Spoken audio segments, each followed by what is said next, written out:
তাহলে শুরু করা যাক। তো আমরা জানি Institute of Forestry and Environmental Science of Chittagong University, IFESCU যেটা আমরা বলি, এটা আমাদের সবারই শুরু এখানে। তো আজকে এখানে আমরা যে প্যানেলিস্টদেরকে ইনভাইট করেছি, আমরা সবাই ওখান থেকে শুরু করেছি এবং আজকে বিভিন্ন জায়গায় আমরা গর্বের সাথে বলতে পারি যে সবাই ওয়েল অ্যাকমপ্লিশড এবং স্টাবলিশড। তো এটা আমাদের একটা উদ্যোগ যে আমরা যারা বিভিন্ন পথে বিভিন্ন স্টোরি যে আছে আমাদের অ্যাকমপ্লিশমেন্টের, এই স্টোরিগুলি যদি শেয়ার করে আমাদের পরবর্তী প্রজন্মে এখন যারা রিসেন্ট গ্রাজুয়েট ইফেসকোর বা যারা কারেন্ট স্টুডেন্টস, ইভেন আমাদের অ্যালুমনাই যারা আছেন বা তাদের আত্মীয় পরিজন যারা হয়তো ভবিষ্যতে হায়ার স্টাডি করতে চান অস্ট্রেলিয়াতে, তো ওনাদের জন্যই মূলত এই অনুষ্ঠানটা, ডিসকাশনটা, যাতে করে এই ইনফরমেশন গুলো আপনারা কাজে লাগিয়ে হয়তো অস্ট্রেলিয়ায় পড়াশোনা বা অন্যান্য অপরচুনিটির ব্যাপারে আপনারা এগোতে পারেন। তো আমি শুরুতে একটু করে স্ট্রাকচারটা বলে দিই। আজকে আমরা যেটা করতে চাচ্ছি যে আমরা 1 ঘন্টা বা 1.5 ঘন্টা চেষ্টা করব, এর মধ্যেই আমরা র্যাপ আপ করার জন্য, বড় জোর 1.5 ঘন্টা। তো প্রথমে আমরা আমাদের 5 জন প্যানেলিস্ট আপনারা শুনেছেন, আমরা ওনাদের কাছ থেকে একটু ডিটেলস আবার শুনবো। ইন্ট্রোডাক্টরি পার্ট দিয়ে শুরু করব। তো ওনারা প্রথমে ওনাদের পরিচিতি পর্বটা দিবেন, প্রত্যেকের কাছে যাব, পরিচিতি পর্বটা শেষ হবে, তারপরে আমরা 5টা টপিক ওয়াইজ আমরা এগোবো। প্রথমে হচ্ছে যে অস্ট্রেলিয়াতে কোন কোন বিশ্ববিদ্যালয়ে এই forestry environmental science related programme আছে বা কোথায় অ্যাপ্লাই করা যায়। তারপরে আমরা দেখবো যে আচ্ছা, যদি আমি সিলেক্ট করলাম যে এই ইউনিভার্সিটি বা এই প্রোগ্রামে যাব, তাহলে কি কি ডকুমেন্টস লাগবে, অ্যাপ্লিকেশন প্রসিডিউর কি, ফাইন্যান্সিয়াল অ্যাসিস্ট্যান্স বা ফাইন্যান্সিয়াল স্কলারশিপ অপরচুনিটিস কি আছে। তারপর ওটা করতে গেলে ওটার সাথে যে টোফেল, আইএলটিএস বা অন্যান্য কি টেস্টিং করতে হবে বা কিভাবে প্রিপেয়ার করবো ওটা। এরপরে জব প্রসপেক্টস কি, ওখানে যদি আমি জব করতে চাই বা ওখানে যদি ইমিগ্রেশনের কোনো অপরচুনিটিস আছে কিনা, এই বিষয়টাও হয়তো আলাপ করব। তারপরে শেষে হচ্ছে অনেকে হয়তো ইমিগ্রেশনের অপরচুনিটি বা প্রসিডিউর সম্পর্কে একটু জানতে চান, তো সেটা জানি না আমরা কতটুকু কভার করতে পারবো, বাট লিভিং ওয়াইজ অস্ট্রেলিয়া কেমন, যদি কেউ ওই ধরনের কোনো কোয়েশ্চেন থাকে ওইটাও আমরা অ্যাড্রেস করার চেষ্টা করবো। তো প্রথমে আমাদের নেক্সট 45 মিনিটস আমরা চেষ্টা করব এই বিষয়গুলো একটু আলোকপাত করার জন্য। তো ইন দ্য মিন টাইম আপনাদের যাদের প্রশ্ন থাকবে, আমি অনুরোধ করব যে আপনারা চ্যাট বক্সের মাধ্যমে এখানে জুমে অথবা লাইভে যারা দেখছেন, আপনারা যদি কমেন্ট বক্সে যদি একটু কোয়েশ্চেন গুলি আপনারা ওখানে আস্ক করেন, আমাদের আইএ কর্মকর্তা আরিফ আছেন, আমি আরিফকে বলবো একটু ওই কোয়েশ্চেন গুলি একটা শেয়ার ডকে আমাদের সাথে শেয়ার করার জন্য, যাতে করে আমরা ওই কোয়েশ্চেন গুলি দেখে আমরা ওই আপনাদের ওই প্রশ্নের উত্তরগুলি প্যানেলিস্টদের মাধ্যমে দিতে পারি।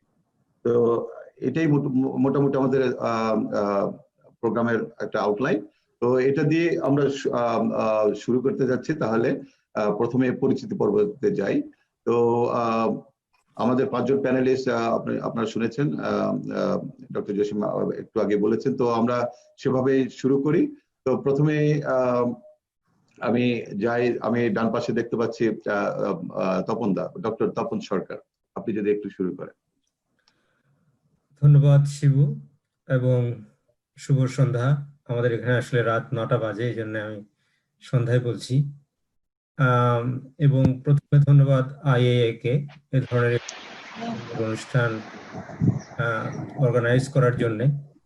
আমি আমেরিকার যে অনুষ্ঠানটা হয়েছে ওটা আমি একটু দেখেছিলাম, খুব ভালো উদ্যোগ। তো আজকে তার ধারাবাহিকতায় যে অস্ট্রেলিয়ার উপরে হচ্ছে, এটি আরেকটি বড় ডেস্টিনেশন আমাদের ছাত্রছাত্রীদের। প্রথমেই ক্ষমা চেয়ে নিচ্ছি, আমাদের এখন কথা বলতে গেলে হয়তো অনেক বাংলা এবং ইংরেজির মিশ্রণ হবে, বিষয়টা আমি একদম পছন্দ করি না, কিন্তু হতে পারে এবং হবে। তো আমি ইফেসকু তখন ছিল না, ইফকু এর আইএফসিউ এর 10ম ব্যাচের ছাত্র, ওখানেই আমার শুরু। আজকে যা কিছু করছি তার একটা বড় অবদান আইএফসিউ থেকে। এরপরে আমি পাশ করার পরে বিভিন্ন জায়গায় কাজ করেছি, ইউনিভার্সিটিতেও করেছি, বিসিএস চাকরিতেও করেছি, কিন্তু পরে আমি আসলে আমার কিন্তু মানে ডিসিপ্লিনটা চেঞ্জ করে আমি বিজনেসের উপরে মাস্টার্স করেছি এবং আমার পিএইচডিটাও বিজনেসের উপরে। এবং এই যে সাহসটা আমাকে দিয়েছে, এটা কিন্তু আসলে ইফেস্কুর এই ইন্টারডিসিপ্লিনারি যে স্টাডিটা আমরা করেছি। আমি এই কথাটা বললাম এই কারণে, ফরেস্ট্রি এবং এনভায়রনমেন্টাল সায়েন্স এই দুটোই কিন্তু ইন্টারডিসিপ্লিনারি একটা বিষয়। তো ভবিষ্যৎ যারা, তাদেরকে কিন্তু এটা চিন্তা করতে হবে যে আমরা কিন্তু অবশ্যই একটা ইন্টারডিসিপ্লিনারি হায়ার স্টাডিজ করব, এবং সে ধরনের কিন্তু খুবই সম্ভব। এবং আমি এখন অ্যাসোসিয়েট প্রফেসর স্কুল অফ বিজনেসে, এবং সেখানে আমি ইকোনমিক্স পড়াচ্ছি, পাবলিক ইকোনমিক্স, এবং গ্রিফিথ ইউনিভার্সিটিতে। এখানে অনেক বড় ইউনিভার্সিটি, এটা আমাদের ছাত্র সংখ্যা 50,000-এর মতো। এটি 50-52 বছরের পুরনো একটি ইউনিভার্সিটি। এখানে 5টা ক্যাম্পাস আছে আমাদের, এবং আমি এর ব্রিসবেন ক্যাম্পাসে আছি। তো আমার মনে হয় আপাতত আমি এখান থেকে যাই, তারপরে আমরা ই করবো। অনেক ধন্যবাদ তপন দা। এবার আমরা যাই নওশাদ ভাইয়ের কাছে, ডক্টর নওশাদুল হক, প্লিজ। ধন্যবাদ ডক্টর শিবা। আসলে আমি প্রথমেই ধন্যবাদ দেব যে যারা এখানে বিশেষ করে এর সাথে আছে, সবাই স্বেচ্ছাসেবক বলা যায়, তো এটা একটা বড় কন্ট্রিবিউশন। এবং আমাদের আইফেসকো অ্যালামনাই অ্যাসোসিয়েশনের লিডারশিপ টিমের প্রফেসর জসিমউদ্দিন ভাই আছেন। তো আমি আসলে সবার কাছে ধন্যবাদ দেব যে এরকম একটা প্ল্যাটফর্ম দেওয়ার জন্য, যে এতদিন পরে আমরা বিদেশে অনেকেই আইএফসিউ থেকে আসি বা আইফেসকো থেকে এখনকার, তো এইটা একটা দেয়ার একটা সুযোগ। তো যারা স্বেচ্ছাসেবা দিয়ে এই ধরনের একটা প্রতিষ্ঠান চালাচ্ছে, আমি অবশ্যই ধন্যবাদ দেই আবারও। তো আমি আমার সম্পর্কে যেটা বলবো সেটা হচ্ছে যে আমিও তপনের মতোই, আমি আর তপন আসলে একই ব্যাচের। আমাদের ব্যাচের সবাই, আমি really proud of our friends, যে বা আমাদের ব্যাচমেট যারা অনেকেই ভালো করেছে। তো আমি অনেক আমার একাডেমিক আইএফসিউ শেষ করার পরে, তখনকার আইএফসিউ ছিল, সেজন্য আমার হয়তো কথায় আইএফসিউ বেশিরভাগ চলে আসবে এখন, যেটা ইফেসকো। তো আমি ওখানে শেষ করার পর আমি খুলনা ইউনিভার্সিটিতে তখন ফরেস্ট্রি অ্যান্ড উড টেকনোলজি খুললো, ওখানে জয়েন করেছিলাম।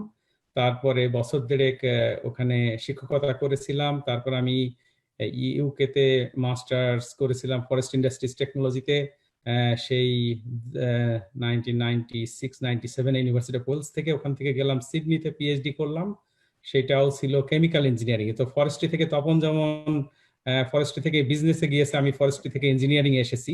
তো আবারও সেই ফরেস্ট্রির ভার্সেটাইল কারিকুলাম অবশ্যই হেল্প করেছে, সাহায্য করেছে। আমি নিউজিল্যান্ড ফরেস্ট রিসার্চ ইনস্টিটিউট, আমাদের যাদের ফরেস্ট্রিতে লেখাপড়া তারা জানি যে রোটোরুয়াতে বেশ one of the top forestry research organization. তো ওখানে আমি ছিলাম 3 বছর। তারপরে গত 15 বছর আমি সিএসআইআর অস্ট্রেলিয়াতে এসেছি। এখানে প্রথমে আমি শুরু করেছিলাম ওই forestry and forest products division বলতো, তো ওখানে ছিলাম আমি 3 বছর। তারপরে আমি মিনারেলস, এনার্জি, এখন আমার বর্তমান প্রজেক্ট হচ্ছে হাইড্রোজেন এনার্জি। পানি থেকে আমরা মেইনলি পানি ভেঙে সূর্যের বা বায়ু শক্তি থেকে, সৌরশক্তি, বায়ু শক্তি দিয়ে আমরা অস্ট্রেলিয়াতে বড় একটা হচ্ছে তরলীকৃত প্রাকৃতিক গ্যাস, যেটা বলে LNG, natural gas, liquefied natural gas. তো ওটা প্রায় $50 বিলিয়ন ইন্ডাস্ট্রি। তো আমাদের এখন চ্যালেঞ্জ হচ্ছে হাইড্রোজেনকে ওরকম লিকুইফাইড হাইড্রোজেন ইন্ডাস্ট্রি অথবা ওরকম একটা $50 বিলিয়ন ইন্ডাস্ট্রি বানানো নেক্সট 20 ইয়ার্সে হয়তো। তো এটা বিগ চ্যালেঞ্জ একটা। তো আমি যেটা কেন এটা বলছি, কারণ হচ্ছে আমার ব্যাকগ্রাউন্ড ছিল ফরেস্ট্রি, এখন আমি কাজ করছি হাইড্রোজেন, ওয়ার্ল্ডের যে কটা বড় বড় হাইড্রোজেন টিম কাজ করে তার মধ্যে অস্ট্রেলিয়ান টিমটা একটা। এখানে প্রায় অ্যাটলিস্ট 200 গবেষক কাজ করছে। তো আমার পরিচয় হচ্ছে গবেষক, আমি গবেষক হিসেবে পরিচয় দেই। তো অ্যাট দি সেম টাইম আমার গবেষণার উদ্দেশ্য হচ্ছে, আমি মনে করি যে সাস্টেনেবল ডেভেলপমেন্ট গোলস যেটা, ওইগুলো ফুলফিল করা, সায়েন্স বা বিজ্ঞানকে ব্যবহার করে উন্নয়ন করা, তো সেটা দেশ বিদেশ সব জায়গায়। তো তা আমি এছাড়াও শিক্ষকতাটাও একটু আমার নেশার মতো বলা যায়। তো এই জন্য আমি কিছুটা শেখা এবং শেখানো দুটোই আমার খুব পছন্দের কাজ। তো যে কারণে আমি এখানে কয়েকটা ইউনিভার্সিটির সাথে অ্যাডজাঙ্ক্ট আছি, মনাশ university, RMIT university, Swinburne university, এগুলোতে কোর্স করাই, mainly under graduate course, post graduate Swinburne একটা পোস্ট গ্রাজুয়েট কোর্স। RMIT তে আমার কিছু স্কলারশিপস দেই আমরা, যেহেতু সিএসআইআরও অস্ট্রেলিয়ার সিএসআইআরওটা হচ্ছে একটা বাংলাদেশের BCSIR সায়েন্স ল্যাবরেটরির মতো। তো আমরা এই কারণে কয়েকটা ইউনিভার্সিটির সাথে আমি যুক্ত আছি, বিশেষ করে এই ধরনের কোলাবোরেটিভ রিসার্চের জন্য।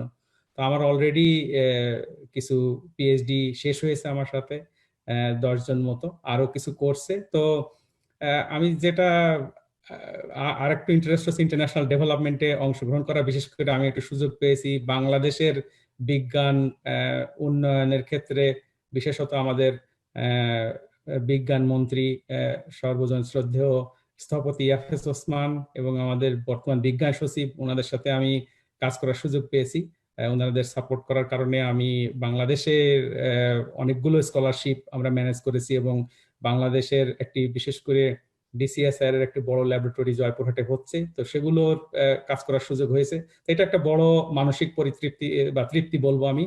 তো এগুলো সবকিছু নিয়ে আসি। তবে আমি যেটা তপনের মতোই আমি বলতে চাই, আমি শুরু করেছিলাম সেই আইএফসিইউ থেকে। সেই আমরা বের হয়েছিলাম বোধহয় 1994-এ অগাস্ট মাসে।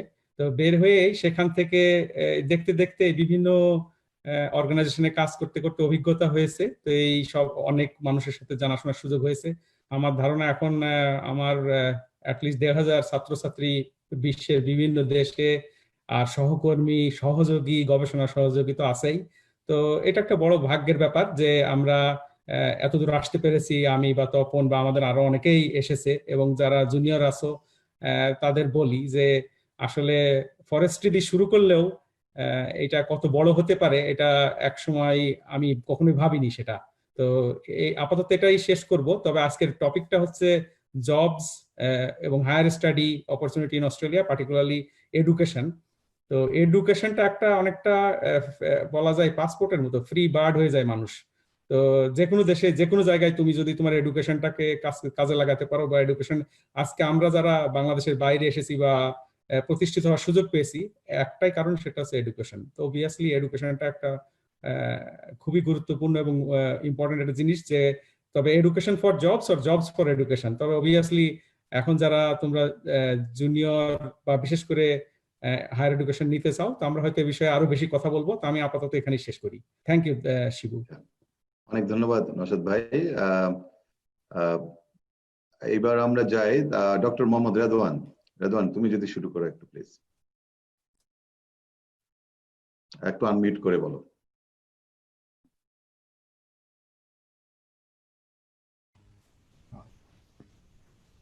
থ্যাংক ইউ শিবুদা। থ্যাংক ইউ দাদা আমাকে ফ্লোর দেওয়ার জন্য। আমাদের ইফএসকিউ অ্যালামনাই সহ কারেন্ট হয়তো আরো আছেন, সবাইকে আমার পক্ষ থেকে শুভেচ্ছা। আমার নাম মোহাম্মদ রেদওয়ান। আমি Sutherland university of science and technology সিলেটে আছি ফরেস্ট্রির প্রফেসর হিসাবে। আমার প্রফেসর পোস্টে আমি পদোন্নতি পাই প্রায় বছরখানেক আগে। স্যার আছেন এখানে, জসিম স্যার ছিলেন এক্সপার্ট মেম্বার। তো স্যার আমি অ্যাপ্লিকেশনের 2 দিন পরেই উনি পাপুয়া নিউ গিনি থেকে পাঠিয়ে দিয়েছিলেন আমার ওনার এক্সপার্ট ওপিনিয়নটা, ফলে খুব তাড়াতাড়ি আমার প্রমোশনটা হয়ে গিয়েছিল। ধন্যবাদ স্যারকে, জসিম স্যারকে অসংখ্য ধন্যবাদ স্যার এবং কৃতজ্ঞতা। তো আমি 18তম ব্যাচে ছিলাম দাদা, ফরেস্ট্রি ইফএসকিউর 18তম ব্যাচে। তো তখন ইফএসকিউ আর কি। তো আমি মাঝখানে ব্লকটাতে থাকতাম 210-এ। তো আমার চিটাগং মানে আমি সবাইকে বলি যে Chittagong is my second birth place. আমি চিটাগংয়ে যে কি মজা পাই বা কি যে আমার ভালো লাগে আমি বলতে পারবো না। চিটাগংয়ের পাহাড় এবং সাগর। আমি যখন এখানে ফরেস্ট্রিতে সাস্টে, আমাদের তো ট্যুর আছে, আমাদের মোটামুটি আল্লাহর রহমতে ইদানিং অনেক মোটামুটি ফিল্ড ওয়ার্কের কস্ট আমরা পাচ্ছি ইউনিভার্সিটি থেকেই, ফলে বিভিন্ন জায়গার ট্যুরটা মোটামুটি রেগুলারই আয়োজন করা হয়। তো আমি যখনই সুযোগ পাই আমি শুধু চিটাগংয়ে যাই, আমি অন্য কোথাও যাইনি। সুন্দরবন, সিওনা, ওই শাল ফরেস্টে আমাদের বিভিন্ন জায়গা আছে। তো চিটাগংয়ে যখনই হয় যে ব্যাচের সাথে বা আমি আইদার চেয়ারম্যান অথবা অন্য কারোর সাথে আমি যুক্ত হয়ে যাই আর কি। অর্থাৎ চিটাগং আমার জন্মস্থান, সেকেন্ড বার্থ প্লেস। যদিও আমার জন্মস্থান হবিগঞ্জে। আমি তো চিটাগং এর প্রতি ভালোবাসা সবসময়, ইফএসকিউর প্রতি ভালোবাসা। ইফএসকিউ প্রায় মাঝে মধ্যে আমি একটু নীরবে ঘুরে আসি ইফএসকিউ, কাউকে না জানিয়ে। চিটাগং ইউনিভার্সিটির পাহাড়, চিটাগং ইউনিভার্সিটির প্রত্যেকটা ধূলিকণা আমার চেনা। তো প্রায় অনেক বছর, প্রায় 7-8 বছর আমরা এখানে ছিলাম। মানে আমি ছিলাম 96-97 সেশন, আবার পাস করতে করতে 2005 সেশন। যেহেতু অনেকটা বড় বিষয়, আপনারা জানেন, সবাই তো ভুক্তভোগী এখনো নাকি সেই বিষয়টা লিগেসি কন্টিনিউ হচ্ছে আর কি। প্রায় অনেকেই নাকি 2 ইয়ার সেশন, যেটা দুঃখজনক আর কি। আল্লাহর রহমতে আমাদের এখানে ফার্স্টে এরকম সেশন জেম ছিল না, শুধু মাস্টার্সে একটা ব্যাচে ছিল, আছে 1 বছর, এর মতো একটা ব্যাচে 10 মাস। ইদানিং আরো করোনার কারণে লাগলো। আর অনার্সে ছিল না।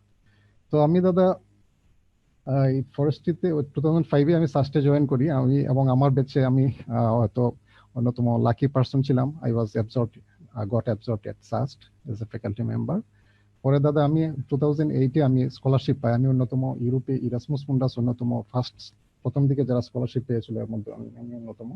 আমার ইংল্যান্ডে শুরু হয়েছিল ইউনিভার্সিটি অফ সাউথহ্যাম্পটন ইংল্যান্ডে। 4টা ইউনিভার্সিটির একটা জয়েন্ট প্রোগ্রাম ছিল। University of Southampton England, Lund University Sweden, International Institute of Geoinformation Science and Earth Observation for Environmental Modeling and Earth Observation ITC বলে সেটা নেদারল্যান্ডে, আর ইউনিভার্সিটি অফ ওয়ার্স ছিল পোল্যান্ড।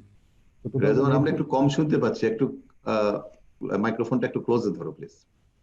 মেবি এখন কি শোনা যায় দাদা? হ্যাঁ, বেটার, থ্যাংক ইউ। ওকে ওকে। তো আমি ওই 4টা ইউনিভার্সিটি থেকে আমার ওই জয়েন্ট প্রোগ্রাম ছিল আর কি 2008 থেকে 2010 পর্যন্ত। তো আমি ফরেস্ট্রি, সবাই বলেন যে ওই যে ট্র্যাক চেঞ্জ, যেমন নওশাদ ভাই বললেন তপন দা যে ট্র্যাক চেঞ্জ, আমি বলবো না যে আমার ট্র্যাক চেঞ্জ কিনা যায় না, বাট আমি এখন ফরেস্ট্রি রিমোট সেন্সিং এর লোক আর কি।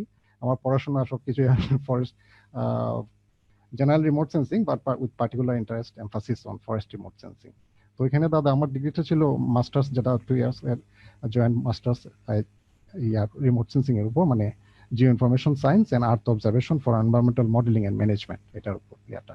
পরে আমি 2013-এ অস্ট্রেলিয়া ইউনিভার্সিটি অফ কুইন্সল্যান্ডে পিএইচডি পাই, আর সেখানে ছিলাম প্রায় 5 বছর। আমার ওয়াইফও আসলে থাকেন সেখানে, এখনো আছেন উনি সিকি ইউনিভার্সিটি, যেটা সেন্ট্রাল কুইন্সল্যান্ড, এটা রকহ্যাম্পটন বেসড আর কি।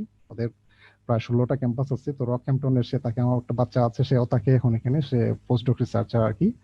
তো 2013 থেকে 18 পর্যন্ত আমি ছিলাম। তো তারপরে দাদা এই আর কি, তো ইফেস্কুর প্রতি আমার সবসময় যে বললাম ভালোবাসা এবং কৃতজ্ঞতা। যারা এখন হায়ার স্টাডিজ এর জন্য চেষ্টা করছেন ইফেস্কু থেকে, ইফেস্কু প্লাস অন্যান্য যারা ফরেস্ট্রি আছেন, আমি তাদের কথা বলবো, যেহেতু আমি সাস্টে আছি, সাস্টের ফরেস্ট্রি বা খুলনা যারা আছেন ফরেস্ট্রি, অর্থাৎ ফরেস্ট্রির এন্ড এনভায়রনমেন্টাল সায়েন্স, যত এনভায়রনমেন্ট চেঞ্জ হচ্ছে এবং যত ক্লাইমেট চেঞ্জের বিষয়গুলো সামনে আসছে, তত ফরেস্ট্রি বিষয়টা সামনে আসছে সারা ওয়ার্ল্ড ব্যাপী। এটা একটা নতুন ট্রেন্ড, আমার এক্সপিরিয়েন্স থেকে আমি যেটা বলি আর কি, এটা একটা নতুন ট্রেন্ড। এবং অনেক বিশ্ববিদ্যালয়গুলোতে এই ব্যাপারে স্পেশাল ফান্ড অ্যালোকেশন করা হচ্ছে ফরেস্ট্রি, এনভায়রনমেন্ট, এই বিষয়গুলোর। কোভিড এর কারণে বিষয়টা একটু মানে স্থিতি কি স্লথ হয়ে গেছে বিশ্ব প্রক্রিয়াটা, হয়তো আশা করি আবার শুরু হবে। তবে ফরেস্ট্রি এবং এনভায়রনমেন্টাল সায়েন্সের উপযোগিতা এবং সেটার প্রায়োগিক দিকটা এবং উপযোগিতা, স্কলারশিপ অপরচুনিটি সবসময় ছিল, আসছে এবং ভবিষ্যতেও থাকবে আর কি। তো যারা সেই চেষ্টা করবে ভবিষ্যতে, আমরা তো তারা অপরচুনিটি পেয়েছি, কিছু শিখেছি, শিখে এখন আবার স্টুডেন্টদেরকে শেখাচ্ছি। এটা আমি মনে করি আমার একটা বড় বিষয়, যে আমি যা শিখলাম সেটা আমি স্টুডেন্টদেরকে শেখাতে পারছি। তো আমার পিএইচডি ওয়ার্কটা ছিল দাদা রেড প্লাস এর উপর। আপনারা সবাই জানেন যে REDD plus, reducing emissions from deforestation and forest degradation, সংক্ষেপে যেটা রেড প্লাস বলে, এটা একটা সবচেয়ে latest climate change mitigation mechanism আর কি, যেটাতে মানে ডেভেলপড কান্ট্রিগুলা তাদের কার্বন ইমিশনের জন্য, ডেভেলপিং কান্ট্রিজ গুলার ফরেস্ট কনজারভেশনের জন্য বাজেট অ্যালোকেট করবে। সেই বাজেট অ্যালোকেশনের জন্য ডেভেলপিং কান্ট্রিজ গুলা তাদের ফরেস্ট্রি এস্টিমেট দিতে হবে, কি পর্যন্ত ফরেস্ট এবং কি পর্যন্ত কার্বন তারা অ্যাবজর্ব করছে। তো সেইটার আমার এটা বলি অ্যাক্টিভিটিটা এটা আর কি, এবং ইমিশন ফ্যাক্টর। তো আমার থিসিসটা যদি কেউ ফলো করে বাংলাদেশ ফরেস্ট ডিপার্টমেন্ট, তারা উপকৃত হবে। এখানে আমি অ্যাক্টিভিটি ডেটা, অর্থাৎ ইমিশন এস্টিমেশনের 3টা স্টেপ, যেটা activity data preparation, emission estimation এবং ফিউচার প্রজেকশন, ভবিষ্যতে কোথায় একটা এলাকা ডিফরেস্টেশন হতে পারে সেই সব জায়গায় ইন্টারভেনশন হবে। যেখানে প্রবাবল ডিফরেস্টেশন প্রবাবিলিটি হাইয়ার, সেখানে ইন্টারভেনশন হবে, একটা মডেলিং করা লাগে। এটা হচ্ছে থার্ড পার্টটা আর কি। তো আমি 3টা পার্টই আমি আমার থিসিসে ডিল করেছি। যদি ফরেস্ট ডিপার্টমেন্ট তারা তাদের তো রেড সেল আছে, তারা যদি এটা ফলো করে তাদের জন্য বেটার হবে। এতটুকুই দাদা আর কি। খুবই ভালো, অনেক ধন্যবাদ রেদওয়ান। আচ্ছা, এবার আমি ডানে দিকে স্ক্রিনে দেখতে পাচ্ছি, তা ইফতেখার রাসেল। ইফতেখার, তুমি কি আছো? তাহলে যদি শুরু করো, একটু তোমার পরিচিতিটা দাও, একটু আনমিউট করে বলতে হবে। Thank you. থ্যাংকস দাদা। আমি ইফতেখারুল আলম। আমি আপনার ইফেস্কু থেকে 29তম ব্যাচে এনভায়রনমেন্টাল সায়েন্সে আমার অনার্স এবং মাস্টার্স শেষ করি। এরপর কিছুদিন দেশে আইইউসিএন এ জব করি। দেন আমি জাপানে আপনার এনভায়রনমেন্টাল ইঞ্জিনিয়ারিং সাবজেক্টের উপর মেনলি কেমিস্ট্রি ফোকাসড ল্যাবে আমার মাস্টার্স শেষ করি। সেখানে আমার ডিগ্রিটা ছিল এমফিল।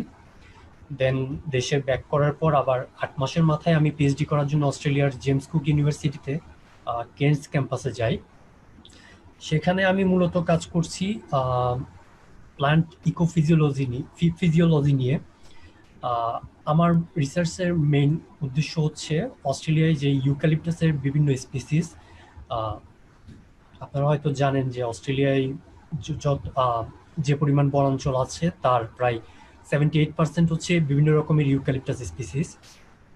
তো ক্লাইমেট চেঞ্জের কারণে সেই মেইন ইউক্যালিপটাস স্পিসিসগুলোর কীরকম ফিজিওলজিক্যাল চেঞ্জ হচ্ছে, তাদের ভিতর জাইলেমের কীরকম অ্যাম্বোলিজম অর জাইলেম ফেলিওর হচ্ছে, যার কারণে গাছগুলো মারা যাচ্ছে অথবা ওদের কার্যক্ষমতা কমে যাচ্ছে, সেটা আইডেন্টিফাই করা।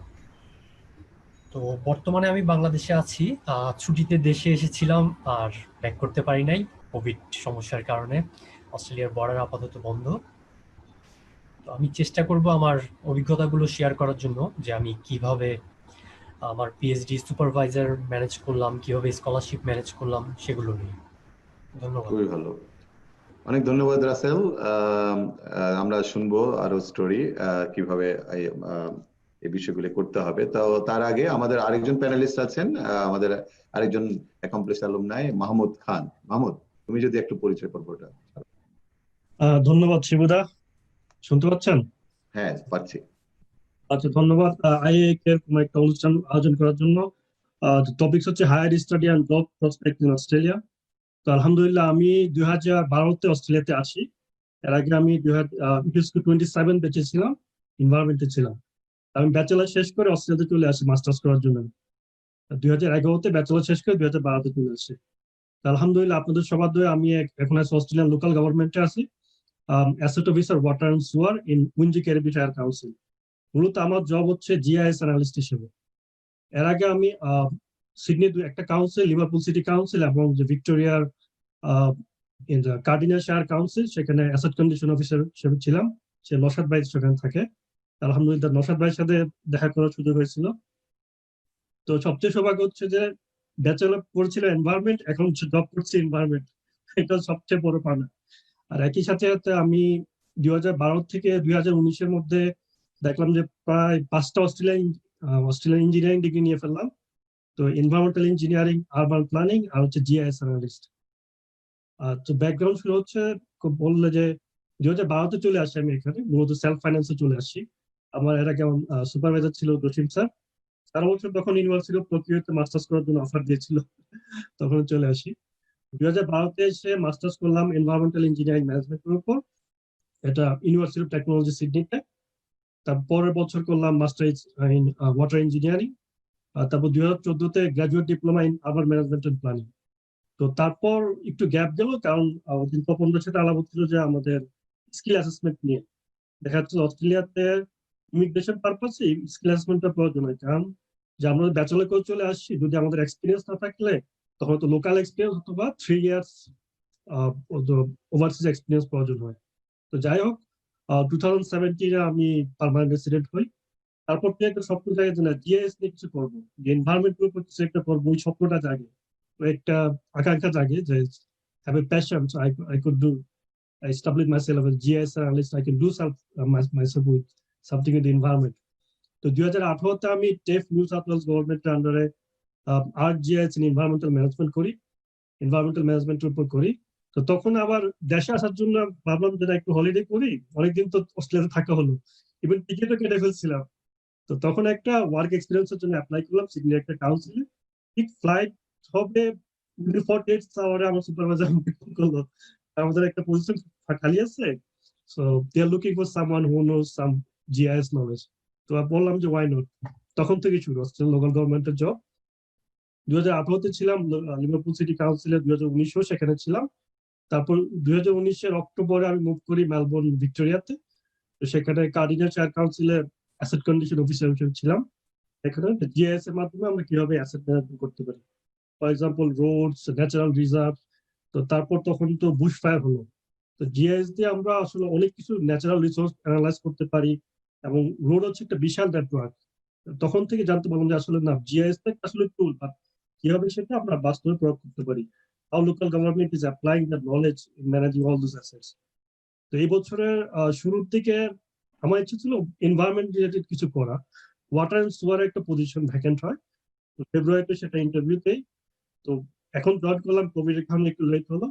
তো আলহামদুলিল্লাহ, তো আমার রোল যেখানে ওয়াটার এন্ড সুয়ার, সেখানে আমি জিআইএস অ্যানালিস্ট, তারপরে বিভিন্ন প্ল্যানিং হচ্ছে যে সেখানকার অটোক্যাড গুলো প্রসেসিং করি, এগুলো প্ল্যান গুলো অ্যাপ্রুভাল করি। যে ফর এক্সাম্পল যে কোনো একটা বাসা বাড়িতে ওয়াটার এবং একটা ওয়াটার মেন এবং একটা সুয়ার মেন প্রয়োজন হয়, তো কিন্তু সেটা জিআইএস লোকেশন পাচ্ছে কিনা, কোন লোকেশনে আছে, প্ল্যানের সাথে অ্যাকর্ডেন্স কিনা, তো সেগুলো আমি প্ল্যান গুলো অ্যাপ্রুভ করি। এটা হচ্ছে আমার বর্তমান কাজ করছে। খুবই ভালো। আলহামদুলিল্লাহ, হ্যাঁ, দোয়া করবেন যাতে সামনে আরো গিয়ে যেতে পারে। অবশ্যই অবশ্যই। আমরা অনেক ধন্যবাদ Mohammad.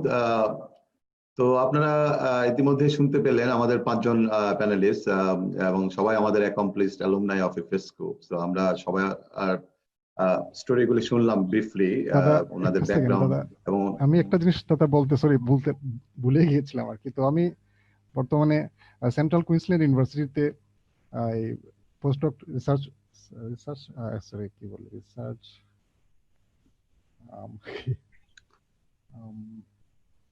Postdoc research fellow research fellow হিসেবে। তবে দাদা আমি জয়েন করতে পারিনি কোভিড এর কারণে। আমার অনেক এপ্রিল থেকে নিয়োগ হয়েছে আর কি, এপ্রিল আচ্ছা। থেকে, কিন্তু ওই কোভিড এর কারণে যেতে পারছি না। তো আচ্ছা আচ্ছা ইনশাল্লাহ যদি হয় তাহলে আমি কোভিডটা ওভার হওয়ার পরে আমি কোয়ালা ম্যাপিং আর কি, সেন্ট্রাল কুইন্সল্যান্ড, ওই যে মাহমুদ সাহেব বললেন যে ফায়ার যখন হয়েছিল, ফায়ারে অনেক কোয়ালা ওদের ডেড হয়, এবং প্রায় নিউ সাউথ ওয়েলসে প্রায় 9,000 কোয়ালা মারা গিয়েছিল ইয়াতে আর কি রিসেন্ট ফায়ারে। তো কোয়ালা হ্যাবিটেট ম্যাপিং এর জন্য একটা প্রজেক্ট, সেটাতে আমি কাজ করবো। আর একটা হচ্ছে কোরাল রিফ রিমোট সেন্সিং, যেটা গ্রেট ব্যারিয়ার রিফে, যেটা টেকসাস ইয়াতে ক্যান্সার দিকে, আমি গ্লাডস্টোনে কাজ করবো আর কি, ওই দুইটা project. That's good. Thank you জানানোর জন্য। বাই দ্য ওয়ে, আমি অস্ট্রেলিয়ার এডুকেশনের স্টোরি শুনে তো আমারও মনে পড়লো, আমিও আসলে ব্রিফলি আমার মাস্টার্স করার সুযোগ হয়েছিল অস্ট্রেলিয়াতে, অস্ট্রেলিয়ান ন্যাশনাল ইউনিভার্সিটিতে আমি মাস্টার্স করি। তখন তপন দা পিএইচডি স্টুডেন্ট আইএনইউ-তে, অস্ট্রেলিয়ান ন্যাশনাল ইউনিভার্সিটি, এবং আমাদের একসাথে আমরা বেসিক্যালি একই বিল্ডিং এ উপর নিচে অ্যাপার্টমেন্টে থাকতাম। অনেক অনেক স্মৃতি একসাথে দুই ফ্যামিলির। তো যাই হোক, তো আমারও ব্রিফলি 2 বছর আমি ক্যানবেরাতে ছিলাম, এবং অনেক স্মৃতি অস্ট্রেলিয়ার বিভিন্ন জায়গায়। যাই হোক, তো এখন আমরা টপিকে চলে যাই। তো আপনারা দেখতে পেলেন যে শুরু এফএসকো থেকে হলো, আমরা বিভিন্ন ব্রাঞ্চে ব্রাঞ্চ আউট করেছি, তাই না? মানে তো স্টোরিগুলি এক্সাইটিং, এগুলি প্যাশন থাকলে এবং আমরা যদি অপরচুনিটির জন্য আমরা এগোই তাহলে সম্ভব। এটাই আমাদের উৎকৃষ্ট উদাহরণ আমরা দেখতে পাচ্ছি। তো এখন আমরা যদি অস্ট্রেলিয়ার এডুকেশনের বা হায়ার এডুকেশন করার জন্য যদি আমাদের প্রসপেক্টিভ স্টুডেন্ট বা যারা অ্যালুমনাইদের আত্মীয় স্বজন বা অ্যালুমনাই বা রিসেন্ট অ্যালুমনাই যারা করতে চান, তো আমি প্রথমেই নওশাদ ভাই এবং তপন দাকে বলবো এই বিষয়টাকে একটু করার জন্য, যেহেতু আপনারা ডিরেক্টলি ইউনিভার্সিটির ফ্যাকাল্টি হিসেবে আছেন এবং অ্যাডভাইস করছেন। তো যে অস্ট্রেলিয়াতে যদি ফরেস্ট্রি এনভায়রনমেন্ট এই লাইনে যদি পড়তে চায় কেউ, তাহলে ওদের শুরুটা কিভাবে হবে, মানে কোন ইউনিভার্সিটি দেখবে এবং কি কি টাইপের প্রোগ্রাম কোথায় দেখতে পারে এবং কিভাবে ওরা সিলেক্ট করবে, এটার উপরে যদি একটু আলোকপাত করে। আপনারা ফিল ফ্রি একজনের টার্ন নিয়ে শুরু করতে পারেন। নওশাদ ভাই, if you can start please. তো ঠিক আছে শিবা, থ্যাঙ্কস, ধন্যবাদ আবারও। তা আমি একটু বলি, তারপরে তপন যদি একটু সাপ্লিমেন্ট করতে চাই মোস্ট ওয়েলকাম, এবং আরো হয়তো অন্যরাও বলতে পারবে। তো আসলে আমার অভিজ্ঞতা হচ্ছে অস্ট্রেলিয়াতে, অবভিয়াসলি আমি যেহেতু পিএইচডি করেছিলাম, সেই যদিও অনেক বছর আগে, আমি সেই 2002 সালে শেষ করেছিলাম পিএইচডি, আমার 18 বছর হয়ে গেল। তো ইউনিভার্সিটি অফ সিডনি। তো আমি যখন নর্মালি তো এখানে যারা পিএইচডি স্টুডেন্ট থাকে তারা তো পিএইচডির সময়ে টিউটরিং বা একাডেমিক কার্যক্রমের সঙ্গে অনেক সময় জড়িত থাকে, সেটা আমার সৌভাগ্য হয়েছিল। আমি আসলে ফরেস্ট্রি থেকে কেমিক্যাল ইঞ্জিনিয়ারদের যখন টিচিং এ থাকতাম, আমার কাছে একটু অবাকই লাগতো, যদিও অনেক কষ্ট করতে হয়েছে সেটা করতে, বাট এনিওয়ে সেটা সম্ভব, সেটা আরেকটা জিনিস। অসম্ভব কিছুই নেই আমার কাছে মনে হয় এখন। আরেকটা হচ্ছে যে এখনকার আমার বর্তমান গবেষণা এবং শিক্ষকতার কারণে আমি ওভারঅল আমি কে বলার অ্যাটলিস্ট সাম এক্সপিরিয়েন্স আমি শেয়ার করতে পারি, যেহেতু আমি এই ইউনিভার্সিটিগুলোর সাথে জড়িত। তো একটা হচ্ছে অস্ট্রেলিয়াতে একটা হচ্ছে গ্রুপ 8 ইউনিভার্সিটি, যে university of Sydney, university of Melbourne, ANU, Queensland, University of western Australia, তারপরে এখানে টোটাল যে 8টা ইউনিভার্সিটি বড় বড়, এদের একটু তো প্রথমে আমি বলে নিই আসলে টু বি অনেস্ট অস্ট্রেলিয়ার এডুকেশন সিস্টেম ওইরকম মেজর ডিফারেন্স নেই বিটুইন ইউনিভার্সিটিজ। তারপরেও এখানে যেমন গ্রুপ 8 অবভিয়াসলি তাদের শিক্ষক, তাদের রেপুটেশন, তাদের ইন্ডিকেটর গুলা একটু বেশি এবং তাদের ওখানে পড়তে গেলে পড়ার খরচটা অনেক বেশি। আচ্ছা, সেটা একটা। তারপর মিড লেভেলের কিছু ইউনিভার্সিটিজ আছে, আর একটু আমরা বলি যেগুলো রিজিওনাল ইউনিভার্সিটিজ, তো সেগুলো আছে। তো আমি যেটা বলবো যে আমি যদি জাস্ট কুইকলি স্ট্রাকচার করি, যে একটা হচ্ছে আমাদের যারা লেখাপড়া শেষ করেছে ফরেস্ট্রিতে তাদের অবভিয়াসলি একটা হচ্ছে যে হায়ার স্টাডি বলতে খুব সম্ভবত একটা হতে পারে পিএইচডি, একদম আমি যদি উপর থেকে শুরু করি পিএইচডি, এবং পিএইচডি নর্মালি তার নিজের সেলফ ফাইন্যান্সে পিএইচডি করাটা আমি পছন্দ করি না, বা হয়তো ওটাকে তখন কেউ নিবে না। পিএইচডি মানে হচ্ছে স্কলারশিপ সহ, সেটা একটা অপশন। সেকেন্ড হচ্ছে মাস্টার্স বাই রিসার্চ অথবা মাস্টার্স কোর্স ওয়ার্ক হতে পারে। তো সেটা কোর্স ওয়ার্ক মাস্টার্স অস্ট্রেলিয়াতে very unlikely to get scholarship, এবং খুব কম পরিমাণে স্কলারশিপ থাকে। অস্ট্রেলিয়াতে নর্মালি পিএইচডি গুলো স্কলারশিপ গুলো থাকে পিএইচডির জন্য। তো সেই ক্ষেত্রে মাস্টার্স স্কলারশিপ একটা হতে পারে, সেটা অজেড টাইপের। আচ্ছা, তো সেটা আবার একটু কম্পিটিটিভ, সেটাতে আমরা না যাই। তো আমি বলছি যেটা যে পিএইচডি, তারপরে মাস্টার্স, আর তারপরে হচ্ছে আন্ডার গ্রাজুয়েট। যদি আমাদের বন্ধু বান্ধব যাদের ছেলেমেয়েরা এখন হচ্ছে তারা যদি আসতে চায়, সেটা একটা অপশন, কিন্তু সেটাও আন্ডার গ্রাজুয়েট কোনো স্কলারশিপ নাই টু বি অনেস্ট। সেটা নিজের পয়সায় পড়তে আসতে হবে, এবং সেক্ষেত্রে যদি কারো টিউশন ফি দেওয়ার অ্যাফোর্ড করতে পারে এবং আইএলটিএস ইংলিশ থাকলে সম্ভব।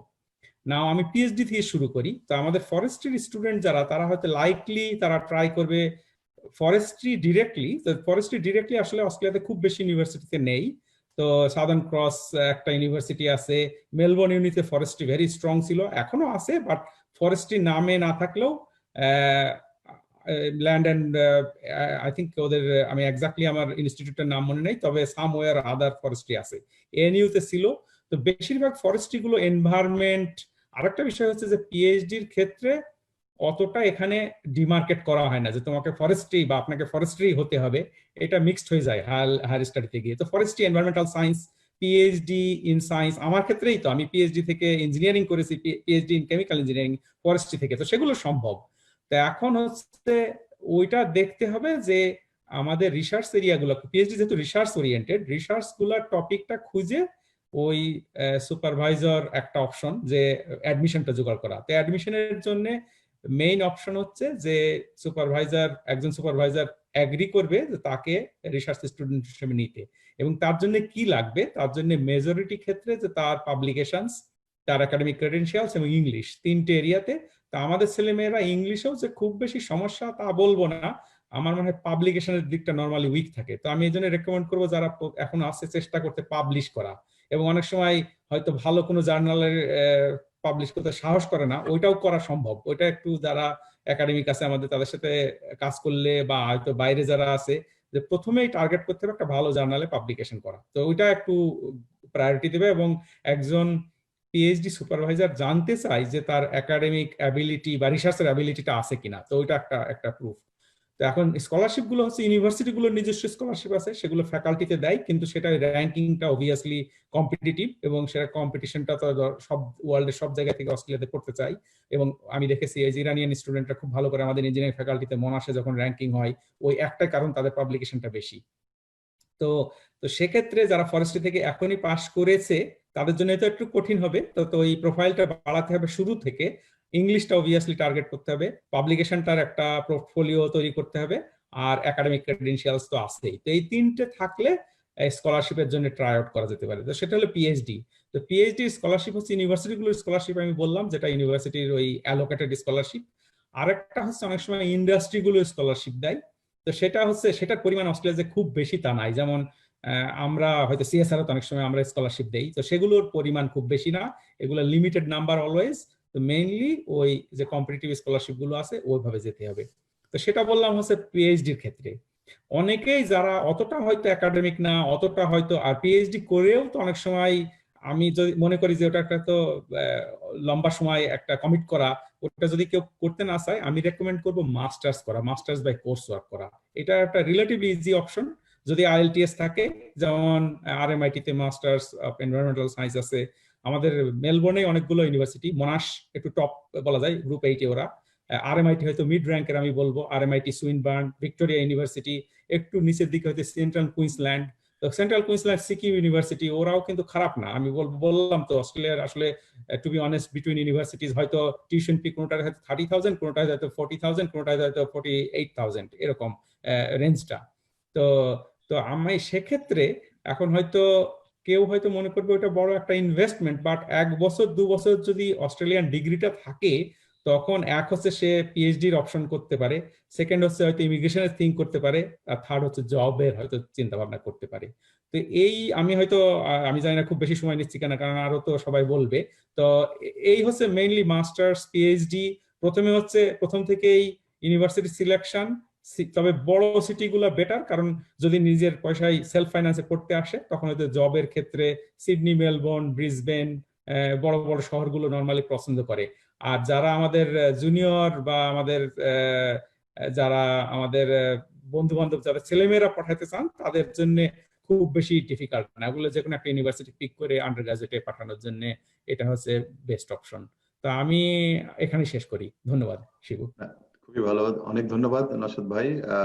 তপন দা, আপনি যদি ওই ব্যাপারে আর কিছু যোগ করতে চান, আপনি একটু আনমিউট করে বলেন প্লিজ।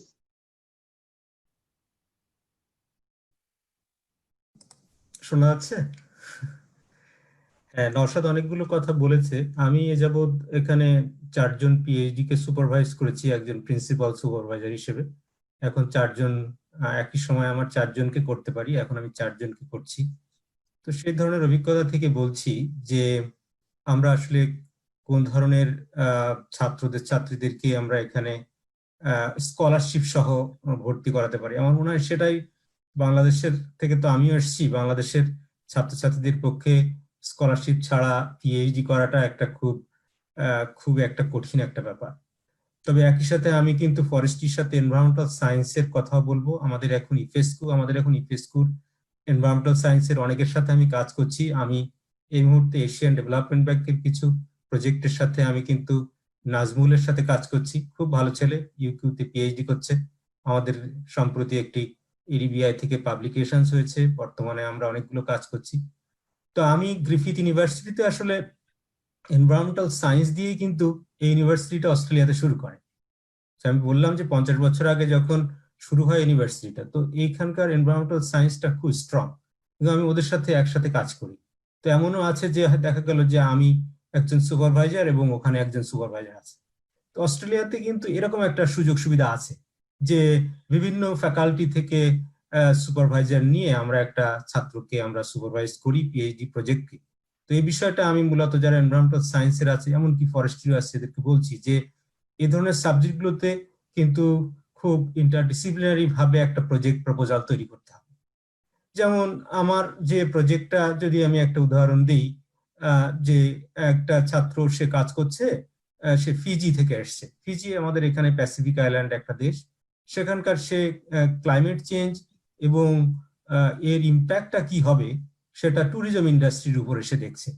একটা উদাহরণ, তাহলে না, ক্লাইমেট চেঞ্জের ব্যাপারটা থাকলো এবং তার ইম্প্যাক্টটা দেখছে ট্যুরিজম। এখন ট্যুরিজমের উপরে কিন্তু অনেকগুলো ইম্প্যাক্ট আছে, আবার আমরা লিঙ্ক করতে পারি।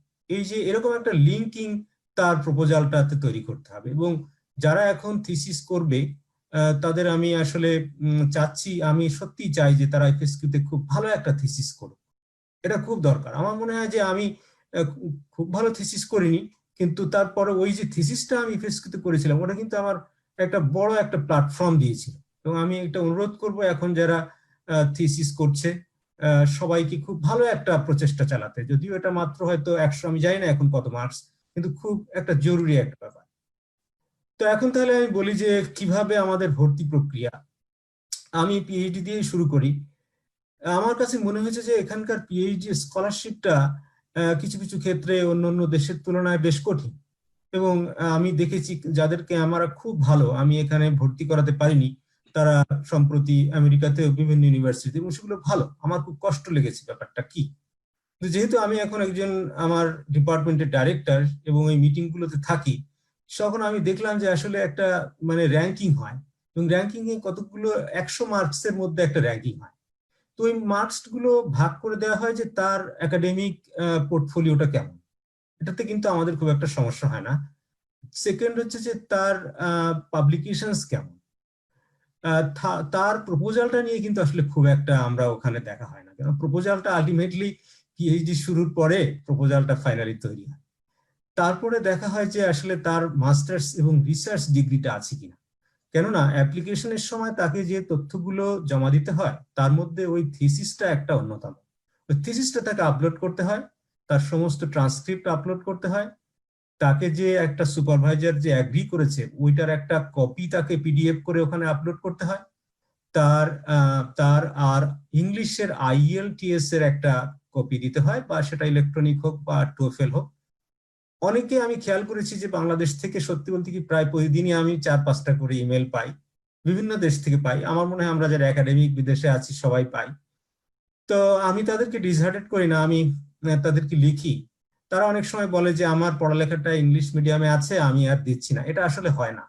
তা আমি অনুরোধ করব তাদেরকে এই পরীক্ষাটা দিতে। এটা 2 বছর থাকে, পরীক্ষাটা দিয়ে সবকিছু গুছিয়ে তারপর আমি অ্যাপ্লাইটা করতে বলবো। নইলে কি ঘটনা হয়, সে হয়তো তার অ্যাপ্লিকেশনটা তো ওই র্যাঙ্কিং এর ভিতরে আসতে পারছে না, সত্যি বলছি। তো একটা উদাহরণ দেই, যদিও এটা ভিতরের কথা। আমরা হয়তো দেখা গেল যে স্কলারশিপ রয়েছে হোল ফ্যাকাল্টির ভিতরে মাত্র 5টা, আমরা কিন্তু আসলে প্রায় 80টা অ্যাপ্লিকেশন কিন্তু ওখানে অ্যাসেস করা হয়। তাহলে আমরা এখন পার্সেন্টেজ করতে পারছি যে আসলে কতটা টাফ। এবং যারা পেয়েছে এখানে তাদেরকে আমি কংগ্রাচুলেশনস, আমি নিজেও অনেক আগে পেয়েছি, কিন্তু আমি যখন পেয়েছি আর এখনকার যে পার্সেন্টেজ সেটা কিন্তু আরো বেশি কঠিন। আমি এখন যারা পাচ্ছে বা অ্যাপ্লাই করবে তাদের জন্য আরো সতর্ক হতে বলবো, আরো বেশি তাদের প্রস্তুতি নিতে বলবো। এখন এখানে যে যে জিনিসটা আমরা পাই যে পাবলিকেশনস, এখানে আমরা কোয়ান্টিটি পাচ্ছি কিন্তু কোয়ালিটি পাচ্ছি না।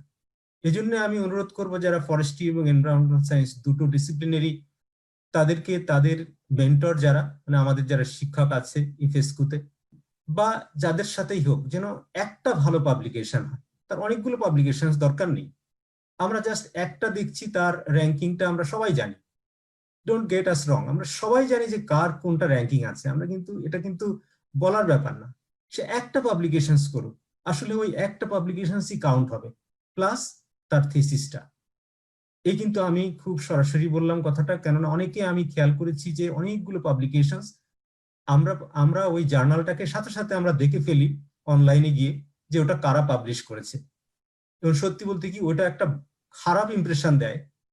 এবং অনেক ক্ষেত্রে দেখা যায় যে তার পাবলিকেশনস নেই, সেই অ্যাপ্লিকেশনটা র্যাঙ্কিংটা বরং ভালো হয়, শুধু তার থিসিসটা ভালো আছে এই কারণে।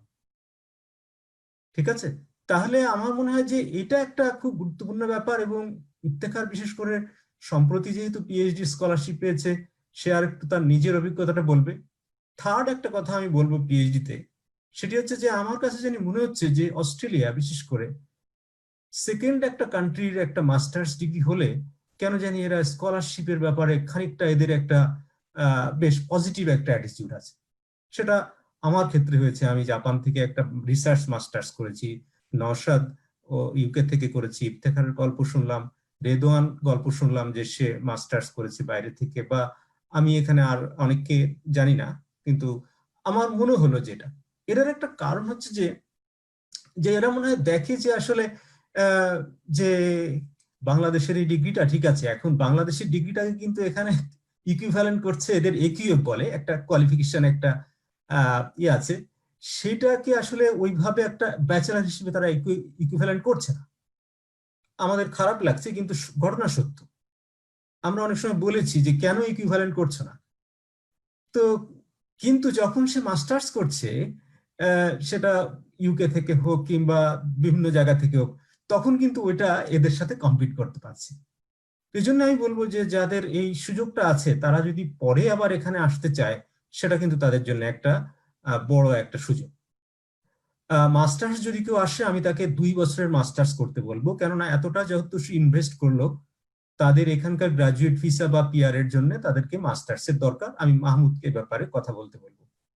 যারা আমাদের অ্যালুমনি আছে, যারা তাদের বাচ্চা বা নাতিও হতে পারে, যারা পড়ালেখা করতে আসবে, তারা অনার্স করতে আসবে বা গ্রাজুয়েশন, অস্ট্রেলিয়া একটা অত্যন্ত সুন্দর জায়গা। আমি পৃথিবীর প্রায় 25টার বেশি দেশ ঘুরেছি, আমার কাছে মনে হয়েছে যে না, জায়গাটা সুন্দর, খুব বেশি শীত না, সুন্দর একটা পরিবেশ আর একটা গণতান্ত্রিক পরিবেশ। এই কারণে অস্ট্রেলিয়াটা বিশেষ করে যারা ইমিগ্রেন্ট তাদের জন্য একটা স্বপ্নের দেশ। তো আমরা তো শুধু পড়ালেখা নিয়ে কথা বললে হবে না, আমাদের যারা ছোট ভাই বোনরা যারা এখানকে আসতে চায় ইমিগ্রেন্ট হিসেবে এবং এখানে চাকরি করতে চায়, তাদের জন্য বলছি তারা অবশ্যই যেন 2 বছরের একটা ডিগ্রি করে, তাহলে অ্যাটলিস্ট তারা 2 বছরের একটা গ্রাজুয়েট ভিসা পাবে। সেক্ষেত্রে তারা 2টা বছর এখানে কিন্তু অনেক ধরনের সুযোগ এক্সপ্লোর করতে পারবে। তা আমি তাহলে এখানেই আমার এটা শেষ করছি। Thank you. ধন্যবাদ তপন দা। আই থিঙ্ক এগুলি, এই ইনফরমেশন গুলি আপনারা দেখতে পাচ্ছেন, খুবই হেল্পফুল ইনফরমেশন। আর বাই দ্য ওয়ে, আপনারা হয়তো দেখতে পাচ্ছেন যে আমরা এটা মোর কনভারসেশনাল রাখছি, আমরা মোর অ্যাজ এ ইফেস্কো ফ্যামিলি, আমরা দাদা বলছি, আমরা ভাই বলে সম্বোধন করছি, বিকজ আমরা we feel like we are more connected. আমরা যদি এইভাবে কথাটা বলি আমাদের ইফেস্কো ফ্যামিলির মধ্যে, তো আমরা বেশি ফর্মালে হয়তো যাচ্ছি না, কিন্তু আমাদের যেটা মেইন দরকার যে আমরা ইনফরমেশন যেগুলি আমাদের জন্য কাজে লাগবে।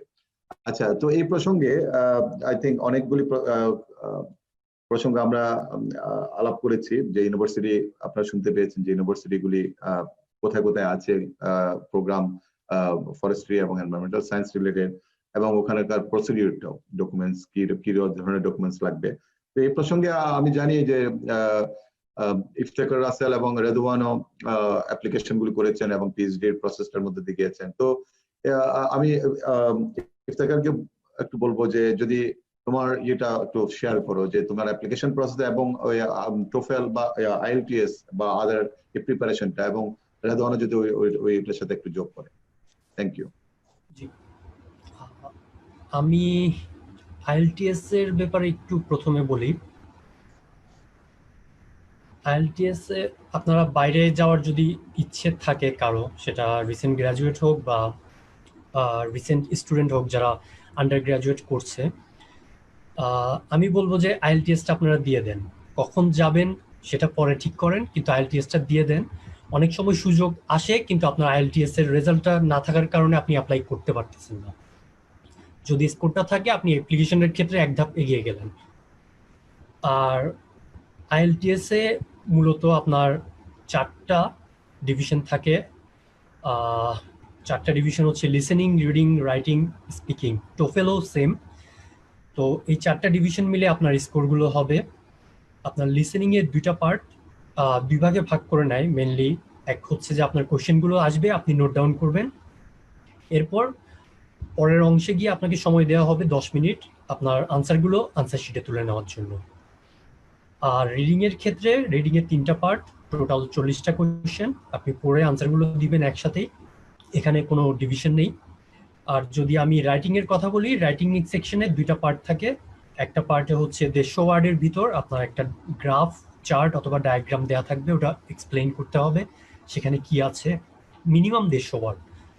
আর সেকেন্ড পার্টে একটা স্টেটমেন্ট দেওয়া থাকবে, আপনাকে সেটার পক্ষে বা বিপক্ষে বলতে হবে যে আমি এটা সাপোর্ট করছি এইসব কারণে, অথবা আমি এটার অপোজিশনে আমার বক্তব্য রাখছি এইসব কারণে। এই ক্ষেত্রে মিনিমাম 250 ওয়ার্ড থাকতে হয়। তো আমি বলবো রাইটিং এর ক্ষেত্রে আপনারা সেকেন্ড পার্টটাতে বেশি গুরুত্ব দেন, কারণ এটা যেহেতু পার্টটা বড় এবং এটাতে মার্ক একটু বেশি। সো রাইটিংটা একটু প্র্যাকটিস করেন কিছুদিন, কিছু স্যাম্পল দেখেন আইএলটিএস এর ওয়েবসাইটে, তাহলে আপনাদের সুবিধা হবে। আর স্পিকিং এর ক্ষেত্রে প্রথমে যে এক্সামিনার থাকবে তিনি আপনাকে আপনার নিজের সম্পর্কে জিজ্ঞেস করবে, অবশ্যই ইংলিশে। আর এরপর একটা কিউ কার্ড, আপনাকে একটা কার্ড চুজ করতে বলবে, সেখান থেকে একটা টপিক আসবে, আপনাকে সেই টপিকের উপর আলোচনা করার জন্য 2 মিনিট সময় দিবে। অ্যান্ড দেন আপনি যেই টপিকটার উপর যে আলোচনা করলেন সেটা নিয়ে ডিসকাস করবে। সো টোটাল এই 4টা পার্টি আইএলটিএস এবং টোফেলও সেম, এই 4টা পজিশনে থাকে। মার্কিং সিস্টেমটা একটু ভিন্ন। সো আমি বলবো আইএলটিএস অথবা টোফেলের প্রিপারেশন নেওয়া শুরু করেন আপনি যখন আন্ডার গ্র্যাজুয়েটে আসেন তখন থেকে, এবং আপনার গ্র্যাজুয়েশনের শেষ পর্যায়ের দিকে ফাইনাল ইয়ারে গিয়ে আপনি আইএলটিএসটা দিয়ে দেন। কারণ অনেক স্কলারশিপে আপনি আপনার 7 সেমিস্টার বা 3rd ইয়ার পর্যন্ত রেজাল্ট দিয়েই আপনি হয়তো বা মাস্টার্সের জন্য অ্যাপ্লিকেশন করতে পারছেন। দেন আমি যখন অস্ট্রেলিয়ায় পিএইচডির জন্য বিভিন্ন সুপারভাইজারকে লিখছিলাম। তো বেশ কয়েকজন সুপারভাইজারকে লিখি, অনেকে রিপ্লাই দেয় নাই, অনেকে দিয়েছেন, বলেছেন যে ওনার ফিল্ডের সাথে আমার প্রিভিয়াস ব্যাকগ্রাউন্ড মিলছে না, কিন্তু আমি হয়তো মনে করেছিলাম যে মিলছে কোনোভাবে। সো কিছুটা ডিসহার্টেনিং। সো আপনার মেন্টালিটি রাখতে হবে যে আমি রিফিউজ হব, কিন্তু আমাকে ট্রাই করতে হবে। আমি অনেক সুপারভাইজারকে মেল করেছি, কোনো রিপ্লাই পাই নাই। হয়তোবা আমি 2 সপ্তাহ পর আবার নক দিয়েছি ওনাদেরকে যে আমি আপনাদেরকে একটা মেল করেছিলাম, কিন্তু হয়তো আপনি খুব বিজি, যার কারণে আপনি হয়তো আমার মেলটা চোখে পড়ে নাই আপনার। সো আপনি কি একটু মেলটা দেখবেন, বা এরকম করে জাস্ট রিমাইন্ডার দেওয়া আমার আগের মেলটার ফলো আপ। তো আমার মেইন বর্তমানে আমি যে সুপারভাইজারের সাথে পিএইচডি করছি, ওনার সাথেও আমার মেইন এরকম একটা ঘটনা ঘটেছিল। আমি যখন ওনাকে মেল দিই, উনি ফিল্ডে ছিলেন, সম্ভবত ফিল্ড এক্সপেরিমেন্ট টাইপের কিছু। তো উনি আমাকে মেলে বলেন যে আমি তো এখন ফিল্ডে, তুমি আমাকে 2 সপ্তাহ পর একবার নক করো। সো আমি 2 সপ্তাহ পর ওনাকে আবার নক করি। উনি আমাকে বলে আমি তোমার প্রোফাইল দেখেছি, এবং উনি আমার সাথে স্কাইপে কথা বলতে চাইলো এরপর। সো তখন আমরা একটা ডেট ফিক্স করি, কিন্তু সে সময় উনি ছুটিতে যাচ্ছিলেন, প্রায় 1 মাসের একটা লম্বা ছুটিতে। তো উনি বললেন যে 1 মাস পর আবার যাতে আমি ওনাকে নক করি। ইন দ্য মিন টাইম আমি অন্যান্য সুপারভাইজারদেরকেও মেল করছিলাম, কিন্তু রিপ্লাই তেমন পাচ্ছিলাম না। তো 1 মাস পর ওনাকে যখন আবার নক করি, তো একটা ডেট ফিক্স করে আমরা স্কাইপে ইন্টারভিউ করি। ইন্টারভিউতে উনি আমাকে, যেটা আমি একটু সারপ্রাইজ হয়েছিলাম এই ক্ষেত্রে, উনি আমি আমার এক্সপিরিয়েন্স সম্পর্কে জানতে না চেয়ে উনি আমাকে কি কি ফ্যাসিলিটি দিতে পারবে আমাকে সেটা বলেন, যে তুমি যদি আমার কাছে আসো, আমি এই রিলেটেড কাজ করি, আমি তোমাকে এই ফ্যাসিলিটি দিতে পারবো, এখন তুমি কি ইন্টারেস্টেড কিনা। জিনিসটা একটু ব্যতিক্রম ছিল আমার ক্ষেত্রে, কারণ আমি আশা করছিলাম যে উনি আমাকে জিজ্ঞেস করবে আমি এই রিলেটেড কাজ করি, তুমি এগুলো পারো কিনা, বা তোমার প্রিভিয়াস এরকম কোনো এক্সপিরিয়েন্স আছে কিনা। সো আমরা মোটামুটি এরপর একটা প্রপোজাল ডেভেলপ করি আমার সুপারভাইজারের সাথে মিলে। অ্যান্ড দেন আমি আমার অন্যান্য ডকুমেন্টের সাথে আমার জাপানের মাস্টার্সের ডিগ্রি, আইএলটিএস ডিগ্রি, এই ক্ষেত্রে আমি বলতে চাই যে আমি আমার 2বার আইএলটিএস দেওয়ার লেগেছিল, কারণ প্রথমবার আমি যখন জাপান যাই তখন একবার, এবং জাপানের ডিগ্রি শেষ করতে করতে আমার আগের আইএলটিএস এর 2 বছর যে মেয়াদ সেটা শেষ হয়ে যায়, যার কারণে আমি জাপানে থাকতেই আরেকবার আইএলটিএস দিয়ে রাখি। সো আমি আমার আইএলটিএস রেজাল্ট, আমার জাপানের মাস্টার্সের থিসিস, এগুলো আমার সাবমিট করা লেগেছিল আমার অ্যাপ্লিকেশনের সময়।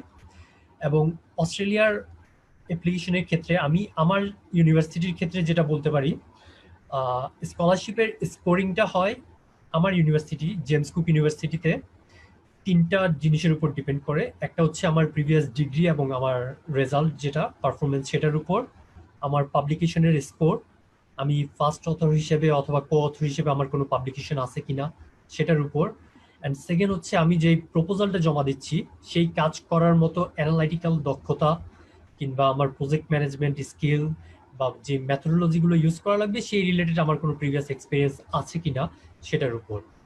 যদি ফার্স্ট অথর হিসেবে আমার কোনো আর্টিকেল থেকে থাকে জেমস কুক ইউনিভার্সিটিতে, সেই ক্ষেত্রে 5 পয়েন্ট হিসাব করা হয়, এবং পাবলিকেশনের জন্য টোটাল 10 পয়েন্ট। সো যদি 2টা ফার্স্ট অথর পাবলিকেশন থাকে এবং ইন্ডেক্সড জার্নালে, নর্মাল যেসব জার্নাল আমরা কি বলে ওটা, আপনার যেসব জার্নালে টাকা দিয়ে পাবলিশ করছে কিন্তু কোনো ইন্ডেক্স নাই, সাইটেশন স্কোর নাই, সেসব জার্নালে হলে ওরা এটা কাউন্ট করবে না। সো এই ক্ষেত্রে আপনাদের খেয়াল রাখতে হবে অবশ্যই জার্নালটা যাতে ইন্ডেক্সড একটা জার্নাল হয়, কারণ আপনি কষ্ট করেছেন আপনার রিসার্চের জন্য, আপনি পাবলিশ যদি করেন একটা নাম সর্বস্ব জার্নালে, সেটা কোনো কাজে আসবে না পরবর্তীতে।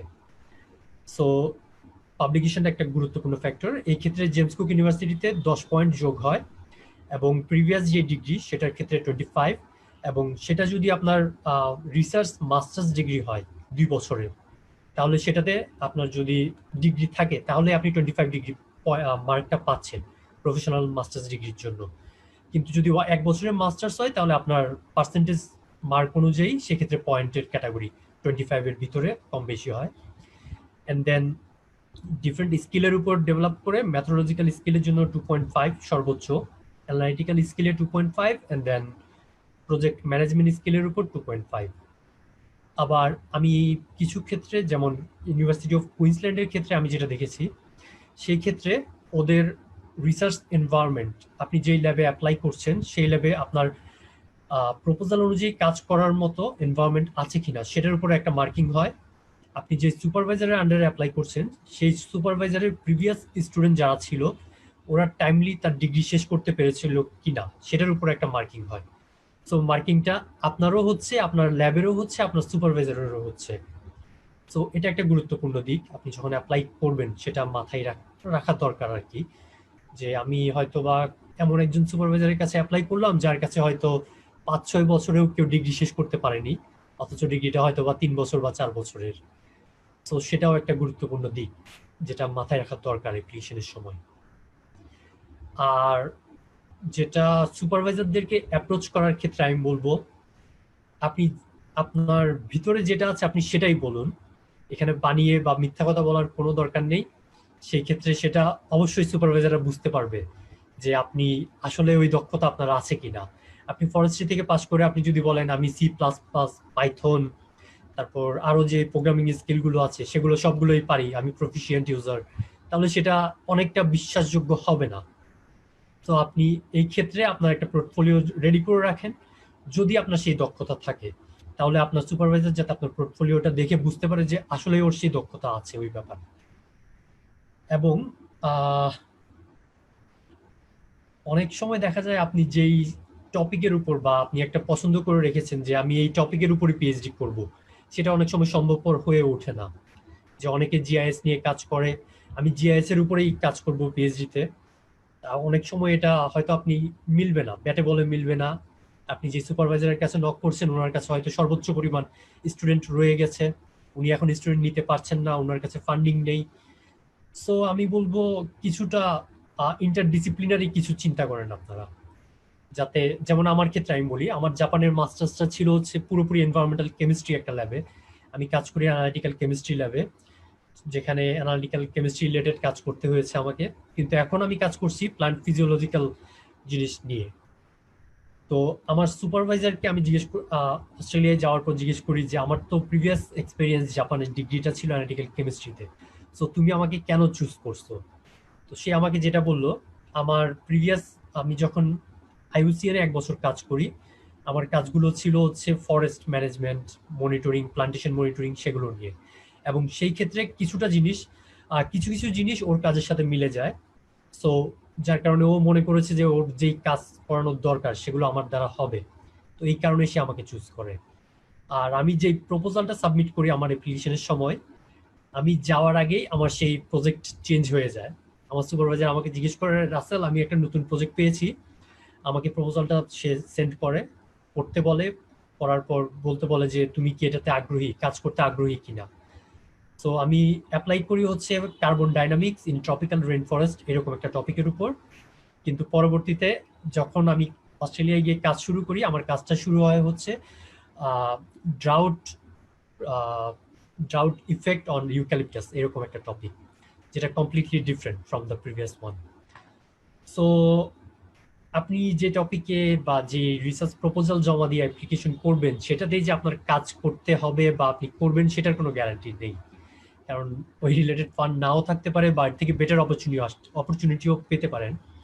আর সুপারভাইজারের ক্ষেত্রে আমি যেটা বলবো, আমার ক্ষেত্রে আমার মেন সুপারভাইজার হচ্ছে জেমস কুক ইউনিভার্সিটিতে, আমার কো সুপারভাইজার হচ্ছে অস্ট্রেলিয়ান ন্যাশনাল ইউনিভার্সিটির একজন প্রফেসর প্যাট্রিক মেয়ার। সো উনি হচ্ছেন আমি যে প্রজেক্টে কাজ করছি সেই প্রজেক্টে কো প্রিন্সিপাল ইনভেস্টিগেশন হিসেবে আছেন। প্লাস সিএসআইআরওর একজন সায়েন্টিস্ট ভেনেসা হার্ভার্ড, উনিও আমার প্রজেক্টের সাথে কাজ করছেন। এবং সেই ক্ষেত্রে আমার প্রজেক্টের কোলাবোরেশনটা অনেক বেশি। তো এরকম একটা অপরচুনিটি পাওয়াতে আমি আসলেই নিজেকে লাকি মনে করি, অনেক সৌভাগ্যবান আমি। আপনারা এই জিনিসগুলো খেয়াল রেখে অ্যাপ্লাই করবেন, অ্যাপ্লিকেশন করবেন। অনেক ধন্যবাদ রাসেল। জি। না, আমরা জানতে পারলাম তোমার স্টোরিটা। তো আই থিংক এটা অবশ্যই প্রসপেক্টিভ স্টুডেন্ট যারা আছেন, যারা চেষ্টা করবেন পিএইচডি বা মাস্টার্স এর জন্য, এই প্রসিডিউর গুলো অবশ্যই হেল্প করবে। তো রেদওয়ান, আমি তোমাকে বলবো যদি এটার সাথে তোমার স্টোরিটা যদি একটু ব্রিফলি যোগ করো, যে তুমি কিভাবে এগুলি লাইন আপ করলে এবং কিভাবে পিএইচডিটা করলে। জি দাদা, থ্যাংক ইউ। তো একটা বিষয় মানে সবাই খুব মূল্যবান তথ্য দিলেন সকল আলোচকরা, আলহামদুলিল্লাহ খুব ভালো, ইফতেখারকে ধন্যবাদ।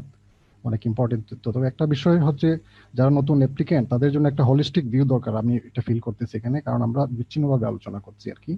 তো আমার মনে হয় প্রথমেই একজন স্টুডেন্টকে সে ডিসাইড করতে হবে সে বাইরে উচ্চশিক্ষার জন্য ট্রাই করবে কিনা, নাকি সে দেশে চাকরি বাকরির জন্য ট্রাই করবে। কারণ অধিকাংশ ক্ষেত্রে দেখা যাচ্ছে আমাদের স্টুডেন্ট যারা বিশেষ করে বাইরে থেকে পিএইচডি করে আসছে, আসার পর দেশে তারা ভালো চাকরি পাচ্ছে না, এবং খুব কারণ তার সমসাময়িক যারা ছিল তারা অনেক এগিয়ে যায়, কিন্তু সে তার ডিগ্রি আছে অথচ সে কর্মক্ষেত্রে সে পিছিয়ে যাচ্ছে।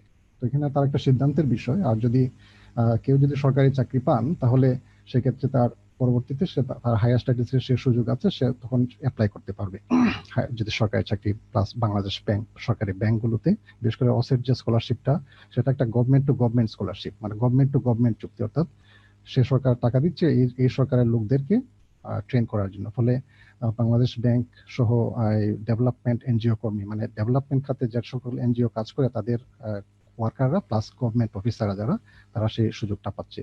প্লাস অন্যগুলো তো পাচ্ছে, যেমন অসেট তো আছে, এদিকে জাপান সহ আরো বেশ কিছু দেশে গভর্নমেন্ট টু গভর্নমেন্ট চুক্তির ফলে তারা সেই সুযোগটা পাচ্ছে। ফলে কোনো একজন স্টুডেন্ট যদি উনি প্রথম দিকে স্কলারশিপের জন্য পেছনে না ছুটে বা হায়ার স্টাডিজের জন্য ট্রাই না করে, উনি যদি চাকরির জন্য ট্রাই করে, তার নিডের উপর ডিপেন্ড করবে, সেটা তার ফ্যামিলি ব্যাকগ্রাউন্ড বা তার নিড, তার উনি কি চাচ্ছে আর কি। যদি সে ওই বললাম সরকারি চাকরি পেয়ে যায় তাহলে তার সেই সুযোগটা আসবে হায়ার স্টাডিজের পরবর্তীতে, এবং সরকারের আমাদের যেরকম বিশ্ববিদ্যালয়গুলোতে যেরকম সুযোগ সুবিধা দেওয়া হচ্ছে উচ্চশিক্ষার জন্য 5+7 ইয়ার স্টাডি লিভ দেওয়া হবে উইথ পে, এবং ডেপুটেশন সহ অন্যান্য সুযোগ সুবিধা কাউন্ট করে তাকে সেই সুযোগটা দেওয়া হয়, ফলে সে সুযোগটা নিতে পারছে পরবর্তীতে। কিন্তু যদি সে দেখা গেল তার প্রয়োজন ছিল চাকরি, কিন্তু সে ওই যে কারণ বিদেশে উচ্চশিক্ষার প্রচেষ্টা এবং পাওয়াটা একটা দীর্ঘমেয়াদী প্রক্রিয়া, এটা অধিকাংশ ক্ষেত্রে এটা অনেক লেংথি একটা প্রসেস, 2-3 বছর হতে পারে, 3-4 বছর, অনেকে আবার বছর পর বছর ধরে অ্যাপ্লাই করে যাচ্ছে, 50টা অ্যাপ্লিকেশন করেছে কিন্তু তার হয় না। আবার অনেকে আছে 2-3টে করে 2টা পেয়ে গেছে, যেমন আমি 3টা অ্যাপ্লিকেশন করেছিলাম মাস্টার্স, আমার 2টা হয়ে গেছে। একটা হচ্ছে এনএফপি ছিল, নেদারল্যান্ড ফেলোশিপ প্রোগ্রাম, সেটাতে আলাদাভাবে হয়ে গিয়েছিল। আবার আমার ইরাসমুস মুন্ডুস, যেটা এখন বর্তমানে ইউরোপের যে একটা বড় স্কলারশিপ অপরচুনিটি হচ্ছে ইরাসমুস মুন্ডুস, সেখানে অনেক দেশ থেকে এবং সব ইউরোপিয়ান ইউনিয়ন সেটা ফান্ডিং করে, এবং অনেক বিশাল অপরচুনিটি।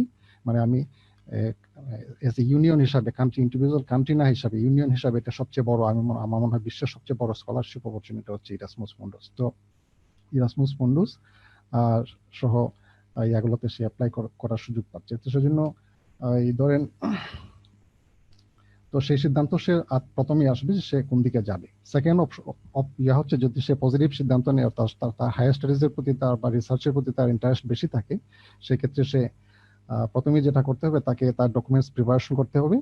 যেমন আমরা ধরেন ওই যে রুমেল ভাই, আপনারা তো চিনেন অনেকেই, রুমেল আমাদের প্রফেসর রুমেল, এখানে উনি 16তম বেঁচে ছিলেন মনে হয়, ডক্টর রুমেল আহমেদ। তো রুমেল ভাই আমরা একসাথে এখানে 4 জন জয়েন করেছিলাম, আমি, শহীদ ভাই, সেলিম ভাই, একজন আছেন, ওনারা নাই আর কি, সবাই চলে গেছেন সাস্ট ছেড়ে, একজন অ্যাডমিনে চলে গেছেন, একজন কানাডা সেটেল হয়ে গেছেন, একজন হাজি দানেশ ইউনিভার্সিটিতে চলে গেছেন, আমি আছি শুধু সাস্টে। তো আমাদের তখন রিসোর্স সংকট ছিল, আমরা তখন একটা কম্পিউটার, তাও এটা ছিল পেন্টিয়াম 4 প্রসেসর, আমরা 4-5 জনে শেয়ার করতাম, বসে একজন উঠে গেলে আরেকজন এসে বসতো। তো তখন দালাল ভাই ওই যে ইয়াতে জার্মানি স্কলারশিপ নিয়ে চলে যায়, তখনই আমার টেনশন জাগলো, হ্যাঁ আমার কি হবে। ওই তখন আমি এই প্রচেষ্টার দিকে যাই, এবং অর্থাৎ মুদ্রা কথা হচ্ছে প্রচেষ্টা না থাকলে মানে অ্যাচিভমেন্ট আসবে না, আর বসে থাকলে এটা হবে না, কারণ গড বা অলমাইটি গড এসে কারো মুখেও সে তুলিয়ে দিবে না, সে প্রচেষ্টা করতে হবে, গড তাকে দিবে। তো পরে আমি চেষ্টা করি, এবং আমি ওনারা যাওয়ার 1 বছর পরে আমিও পেয়ে যাই, সেলিম ভাইও পেয়ে যান কানাডা, এভাবে মানে তো প্রথমেই তো সিদ্ধান্ত নেওয়ার পরে তাকে যে প্রচেষ্টার অংশ হচ্ছে তাকে আইএলস দিতে হবে প্রথমেই। ওই যে তখন দা বললেন যে 100 মার্কসে একটা র্যাঙ্কিং করা হয়, সেই র্যাঙ্কিং অন্যতম একটা পার্ট হচ্ছে তার আইএলস, তার ইংলিশ ব্যাকগ্রাউন্ডটা কি আর কি। যদিও অস্ট্রেলিয়া যারা বাইরে মাস্টার্স করেছে তারা অস্ট্রেলিয়া অ্যাপ্লাই করতে আইএলস লাগে না। এখন যাদের বাইরের মাস্টার্স আছে অন্য দেশের, তারা অস্ট্রেলিয়া অ্যাপ্লাই করতে পিএইচডি মাস্টার্স সম্ভবত আইএলস লাগে না। কিন্তু অধিকাংশ ক্ষেত্রে প্রায় 95% ক্ষেত্রে সকল দেশের ক্ষেত্রেই এই ইংলিশ কারণে কোর্সটা তো কন্ডাক্ট হবে ইংলিশে, পিএইচডি হোক সেটা থিসিসটা তাকে লিখতে হবে ইংলিশে, মাস্টার্স প্রোগ্রাম হলে তাকে কোর্স অ্যাটেন্ড করতে হবে ইংলিশে। ফলে সবাই এনশিওর করতে চান যে ছেলেটা মেয়েটা সে ইংলিশে দক্ষ কিনা, ইংলিশে ভালো কিনা, সে কোর্সটা করতে পারবে কিনা। তো আমরা যেটা করি, অনেকেই যে টু হুম ইট মে কনসার্ন লিখে একটা প্রতিষ্ঠান থেকে একটা নিয়ে যাই, প্রতিষ্ঠানের প্রধান একজনের দিয়ে দেয়। যেমন আমাদের, আমি নাম মেনশন করতে যাচ্ছি না, ধরেন আমাদের ইংলিশ ডিপার্টমেন্টের একজন টিচারে আরেক ডিপার্টমেন্টের টিচারকে রিকমেন্ড করে যে he is good in English. এটা কেমন কথা? প্রশ্ন হচ্ছে যে আপনি আইএলস দেন, আপনার ইংলিশ কেমন বা কি বিষয়টা, একটা স্বীকৃত পদ্ধতি হচ্ছে আইএলস বা টুফেল বা অন্য পদ্ধতি। তো সেটা আপনি দিলেন না আপনি, কারণ যিনি আপনাকে সার্টিফাই করলো তার ইংলিশই ভালো না। ওই রিকমেন্ডেশন লেটারে দেখা যায় যে টু হুম ইট মে কনসার্ন 7টা ভুল। তো বিষয়টা কি বিষয়টা দাঁড়ালো যে মানে এটা ওয়ার্কিং না।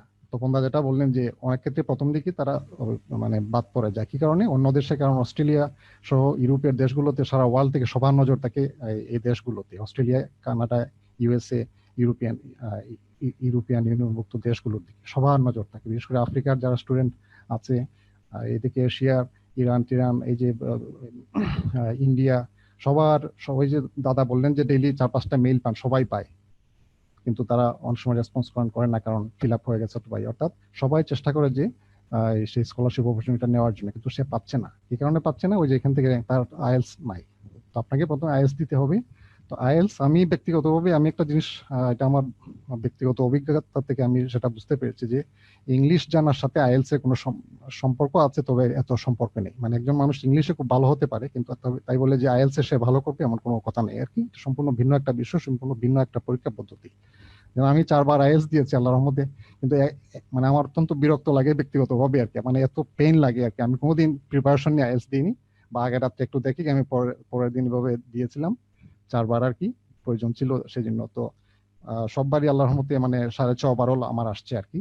লেটেস্ট একবার দিয়েছিলাম মানে বছরখানেক আগে, এমনি আর কি একটু, সেখানে 7 আসছে। আমি কোনো প্রিপারেশন ছাড়া দিয়েছি এবং আমার 7 আসছে, স্পিকিং এ 8 আসছিল।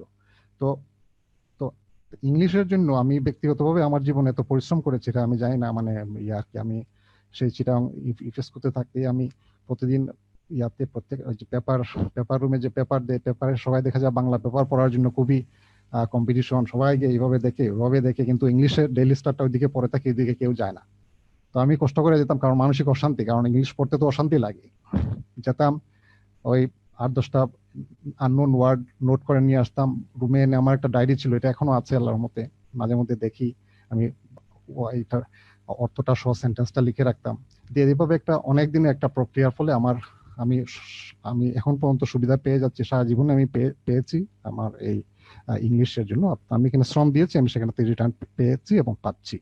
তো আইএলস এর এটা ওই যে বললাম একটা সম্পূর্ণ একটা পরীক্ষা পদ্ধতি। এটা অনেকে এটা নিয়ে দ্বিমত করেন যে ইংলিশে একজন মানুষের ইংলিশ টেস্ট করার জন্য আইএলস এর যে প্রক্রিয়াটা, লিসনিং, স্পোকেন, রিডিং, রাইটিং, যে প্রক্রিয়াটা করা, সেই প্রক্রিয়াটা সঠিক কিনা বা বিকল্প প্রক্রিয়া একজন মানুষ ইংলিশ লেভেল টেস্টিং করা। দেখেন আমি অনেককে দেখছি, এই যে ইউনিভার্সিটি অফ কুইন্সল্যান্ডে ছিল, এর নাম ইয়াঙ্কুবা, হচ্ছে গাম্বিয়া বাড়ি। সে ওই অ্যারাব স্টুডেন্ট যারা, এগুলা তো টাকা পয়সা আছে, টাকা নিয়ে আসছে সেলফ ফাইন্যান্সে, তাদের দেশে গভর্নমেন্ট স্কলারশিপ, অনেক টাকা। ইংলিশ লেভেল ভালো না, তো ইয়াঙ্কুবা দেখা যায় সে কোচিং করে। কি ব্যাপার? মানে আমরা একটা শেয়ার্ড বাসায় থাকতাম, সেখানেই স্টুডেন্ট পড়ায়। কি পড়ায়? আইএলস পড়ায়। তো আমরা জানতাম যে ইয়াঙ্কুবা সে তার নিজেরই, তার ইউনিভার্সিটি অফ কুইন্সল্যান্ড তাকে ডেডলাইন দিয়েছে যে 6 মাসের মধ্যে সে যদি ইংলিশ 6.5 নাকি 7 জানি না দিতে পারে, তাহলে তার স্টুডেন্টশিপ ক্যান্সেল হয়ে যাবে, পিএইচডি ক্যান্সেল হয়ে যাবে। এবং এই কন্ডিশনে সে গাম্বিয়া থেকে এসেছিল, কিন্তু সে এখন দেখা যায় সে এখন আইএলস এর স্টুডেন্টকে পড়ায়। তো আমার বিষয়টা আমার কাছে একটু উপরের তলায়ও তবলাও গান। সরি, হয়তো কেউ, বিষয়টা আমার কাছে একটু আশ্চর্য লাগলো যে ছেলেকে মানে ইংলিশের জন্য তার ইউনিভার্সিটি ক্যান্সেল করে দিতে যাচ্ছে, সে এখন ইংলিশ পড়ায়। ঘটনাটা কি? তো বিষয় হচ্ছে সে 3-4 মাস সবকিছু বাদ দিয়ে ইংলিশের উপরেই শ্রম দিয়েছে এবং সে 7 পেয়েছে। এখন সে মুসলিম স্টুডেন্টদেরকে সে পড়ায়। রেদওয়ান, এটা খুব ভালো ইনফরমেশন, তোমার স্টোরিটা বললে যে আইএলটিএস এর প্রিপারেশন নিয়ে। তো তুমি যদি অ্যাপ্লিকেশনটা যদি একটু বলো, তোমার জাস্ট ব্রিফলি যদি তোমার স্টোরিটা, যে কেমন করে তুমি প্রফেসরের সাথে যোগাযোগ করলে এবং কিভাবে পিএইচডি এর অ্যাডমিশনটা পেলে এবং কমপ্লিট করলে, ব্রিফলি প্লিজ। দাদা জি, তো সেক্ষেত্রে দাদা ওই আমারটা তো আছে, প্লাস ওভারঅল আর একটু যোগ করেও বলি। সেটা হচ্ছে দেওয়ার পর প্রফেসরকে মেইলিং করে, প্রফেসরকে ওই যে শোভনদা বললেন যে রিসার্চ প্রপোজালটা এত দেখা হয় না, কিন্তু আমি একটু দ্বিমত করবো আর কি। কারণ এখানে রিসার্চ প্রপোজালের উপর আমার মানে আমার ধারণা আর কি, যদিও আমি বোর্ডে নাই বা ইয়া নাই, কিন্তু রিসার্চ প্রপোজালটা অন্তত একটু একটা ভালো প্রপোজাল হওয়া উচিত আর কি প্রাথমিক স্টেজে, যদিও এটা পরবর্তীতে চেঞ্জ হয়ে যায়। যেমন আমার ছিল প্রথমে ল্যান্ড ডাইনামিক্স অফ সুন্দরবনস এই প্রথম প্রপোজাল, কিন্তু আমি 7 মাস 8 মাস পরে গিয়ে আমি সেটা চেঞ্জ করে ফেলি। আমি পরে ওই যে বললাম যেটা রেড প্লাস আমার ছিল সাতশরী ন্যাশনাল পার্ক হবিগঞ্জে, সেটার উপর আর কি 7-8 মাস পরে আমি সম্পূর্ণ চেঞ্জ করে ফেলি প্রপোজাল এবং ইয়াপ। যদিও এটা এনি টাইম চেঞ্জ হতে পারে এবং অধিকাংশ ক্ষেত্রেই দেখা যায় যে প্রপোজাল যা লিখেছিল এটা কিছু এটার সাথে থিসিসের কোনো মিল নেই, সম্পূর্ণ ভিন্ন বিষয়। কিন্তু প্রপোজাল একটা বড় বিষয় আমার মনে হয় আর কি, অন্যতম একটা ক্রাইটেরিয়া। তো এবং সবচেয়ে বড় ক্রাইটেরিয়া ছিল যে নাম্বার অফ আর্টিকেলস এবং কোয়ালিটি আর্টিকেল কিনা, আইএলস, নাম্বার অফ আর্টিকেলস, তারপর তার প্রপোজাল, আর হচ্ছে রিকমেন্ডেশন লেটারটা। কারণ অনেকেই এখানে আমাদের কেউই কথা বলেনি রিকমেন্ডেশন লেটারটা নিয়ে। আমার মনে হয় এটা একটা বড় বিষয়, কারণ রিকমেন্ডেশন একজন প্রফেসরে কি রিকমেন্ড করলেন তার বিষয়, সেটা একটা বড় বিষয়, সে তার সাথে পরে দেখে। তো অধিকাংশ ক্ষেত্রে হয় কি, মানে ফরম্যাট আছে, ফরম্যাট দিয়ে গদবাদা কিছু লিখে নিয়ে আসে আর স্টুডেন্টরা টিচাররাও সাইন করে দেয়, ওইটা দিয়ে অ্যাপ্লাই করে, হয় না। কিন্তু একটা রিকমেন্ডেশন লেটার একটা প্রক্রিয়া আছে, এখানে 4টা বিষয় সম্পর্কে একটা স্টুডেন্টের আলোকপাত করতে হবে। যদিও টিচাররা সেটা দেন রিকমেন্ডেশন স্টুডেন্টকে, অর্থাৎ স্টুডেন্টকে টিচারের কাছ থেকে রিকমেন্ডেশন চাইবে, তবে আসলে টিচাররা তো সময় নেই, তারা ওই সব ক্ষেত্রেই বলে দেয় যে ইয়ার কি তুমি একটা ড্রাফট রেডি করে নিয়ে আসো, আমি সেটা এডিট করে দিব। তো সেক্ষেত্রে সেটা ড্রাফট ড্রাফট করার সময়, রেডি করার সময় কিছু বিষয় করে সুন্দরভাবে রিকমেন্ডেশনটা রেডি করলে সেটার জন্য এটা একটা অনেকটা মানে গ্র্যাভিটি বাড়বে আর কি এটা রিকমেন্ডেশন লেটার। যেমন একটা স্টুডেন্টের অবশ্যই তার কি লেভেলে একজন টিচারে, অর্থাৎ সে তো লিখতেছে আসলে টিচারের পক্ষে, স্টুডেন্টই লিখে নিয়ে যাবে কিন্তু সে আসলে টিচারের পক্ষে লিখে নিয়ে যাচ্ছে। তো সেখানে 4টা বিষয় অবশ্যই তাকে হাইলাইট করতে হবে, কি মাত্রায় সে স্টুডেন্টের সাথে পরিচিত, তার একাডেমিক ব্যাকগ্রাউন্ড কি, তার সোশ্যাল ইন্টারাকশনের লেভেল কতটুকু, আর তার রিসার্চ বা এডুকেশন, মানে এই বিষয়গুলো, এই 4টা বিষয় সম্পর্কে আলোকপাত করতে হবে যাই লিখুক না কেন। তবে এক্সেপশনাল ওয়ার্ডস এবং এক্সেপশনাল ওয়ার্ডস না, মানে ইফতেখার যেটা বললো যে ভিতরে যা আছে তাই প্রফেসরকে লেখা, রিকমেন্ডেশন লেটারও। তো আমি রিকমেন্ডেশন লেটার দাদা সবসময় আমি এক্সেপশনাল জিনিস লেখার চেষ্টা করতাম এবং করি, যদিও মানে যেমন আমার রিকমেন্ডার ছিলেন কামাল হোসেন স্যার আর কি। তো সবসময় আমি আর্টস থেকে সায়েন্সে আসছিলাম, এই বিষয়টা আমি হাইলাইট করি। আমি জিএসএ আমি চিটাগং ইউনিভার্সিটিতে যে ডক্টর টেমু অ্যাওয়ার্ড দেওয়া হয় যারা হাইয়েস্ট মার্কস পায়, তো আমি aerial photogrammetry and remote sensing আমি হাইয়েস্ট মার্কস পেয়েছিলাম এবং টেমু অ্যাওয়ার্ড পেয়েছিলাম। এর পরবর্তীতে এটার সিরিয়াল হিসাবে আমি আমার বর্তমানে আজকের অবস্থানে আসা আর কি, অর্থাৎ রিমোট সেন্সিং সায়েন্টিস্ট বা গবেষক হিসাবে আমার ইয়ার পেছনে ওই টেবু অ্যাওয়ার্ড থেকে শুরু হয়েছিল। পরবর্তীতে আমি জাহাঙ্গীরনগর ইউনিভার্সিটিতে সাস্টের পক্ষ থেকে 1 মাসে একটা ট্রেনিং প্রোগ্রাম হয়েছিল, ইনস্টিটিউট অফ রিমোট সেন্সিং একটা তারা খুলেছে জিওগ্রাফি ডিপার্টমেন্টের আন্ডারে, সেটাতে আমি 1 মাস ট্রেনিং সহ পরবর্তীতে আমার এই গ্রাফটা আস্তে আস্তে উঠে আর কি। অর্থাৎ ইফতেখারও বললেন যে একটা বিষয় যে কেউ একজন প্রপোজাল একটা রেডি করেছে, এটাই নিয়ে প্রফেসরকে খাওয়াতে হবে, এই চিন্তা মাথায় রাখা যাবে না। আমার ওয়াইফে দেখেন একই, সে ওই যে এডেলেডে এবং এডেলেডে একটা আছে ফ্লিন্ডার্স ইউনিভার্সিটি, সে 2টা স্কলারশিপ পেয়েছিল 2টা ইউনিভার্সিটি, কিউটিতে কুইন্সল্যান্ড ইউনিভার্সিটি অফ টেকনোলজি যেটা ব্রিসবেনে, একটা কিউতে, পরে সে দর কষাকষি করে ওইটাতে গেছে। তো এখানে হয় কি যে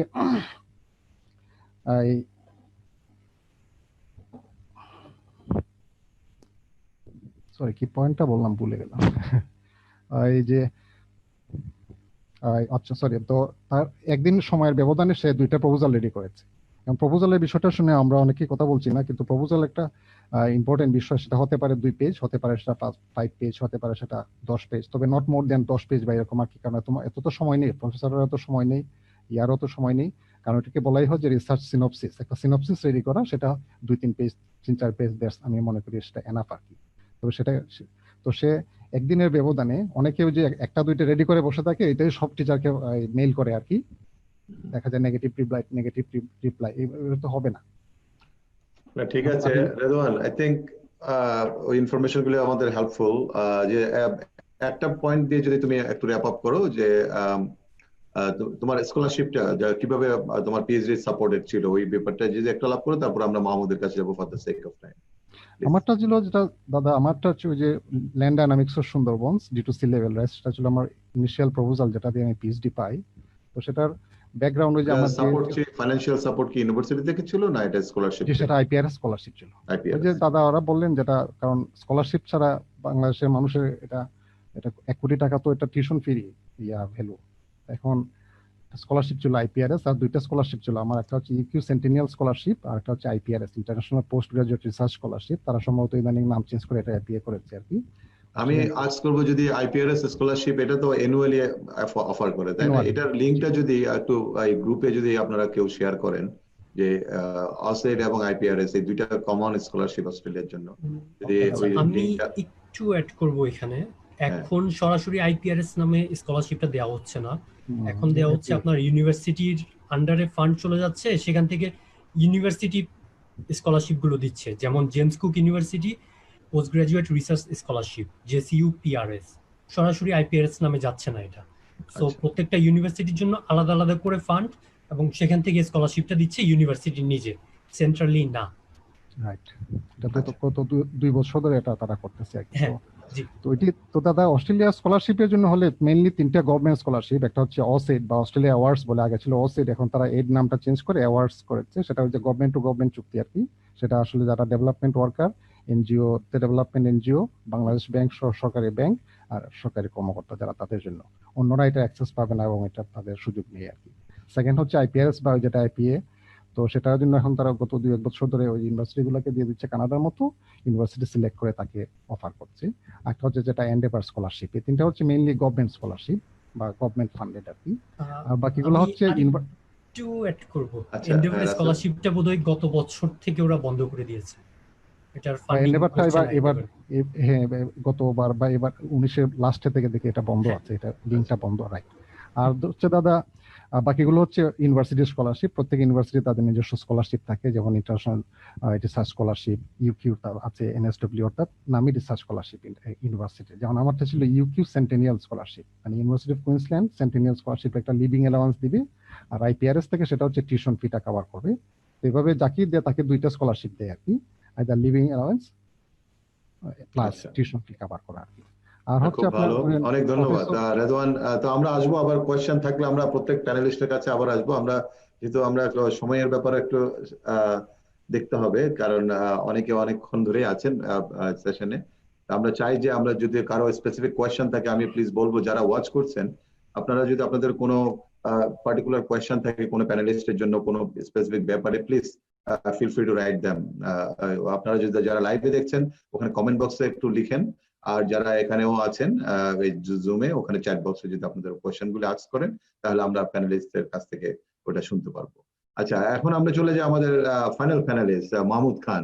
তো মাহমুদ, তুমি যদি একটু তুমি তো পড়াশোনা করেছো, ওখানে মাস্টার্স করেছো, তারপর এখন জব করছো।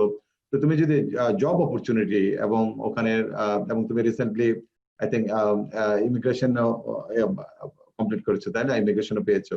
তো এই ব্যাপারগুলো নিয়ে যদি একটু আইডিয়া দাও, যাদের ইন্টারেস্ট আছে তারা হয়তো কনসিডার করতে পারে। ধন্যবাদ শিবুদা। আমি একটু লিঙ্ক করব যে জব প্রসপেক্ট ইমিগ্রেশনটাকে আমি একটু মডিফাই করে শুরু থেকে, যে university programme, migration and job prospect, মানে অস্ট্রেলিয়ার পার্সপেক্টিভটা একটু ভিন্ন। কারণ এখানে জব প্রসপেক্টটা আসলে মাইগ্রেশনের সাথে রিলেটেড। এটা হচ্ছে যে যদি জব অ্যাপ্লাই করতে চান আপনি, private sector or government sector, most likely they are looking for someone who got the permanent residence. তো স্থায়ী নাগরিকত্ব অথবা সিটিজেনশিপ, এটা ওরা প্রেফার করে। তো আমি যদি ইউনিভার্সিটি প্রোগ্রামটা এনভায়রনমেন্টের এক্সাম্পল দিয়ে বলি, যেমন আমি শুরু করেছিলাম ইউনিভার্সিটি অফ টেকনোলজি সিডনি থেকে, ইউটিএস।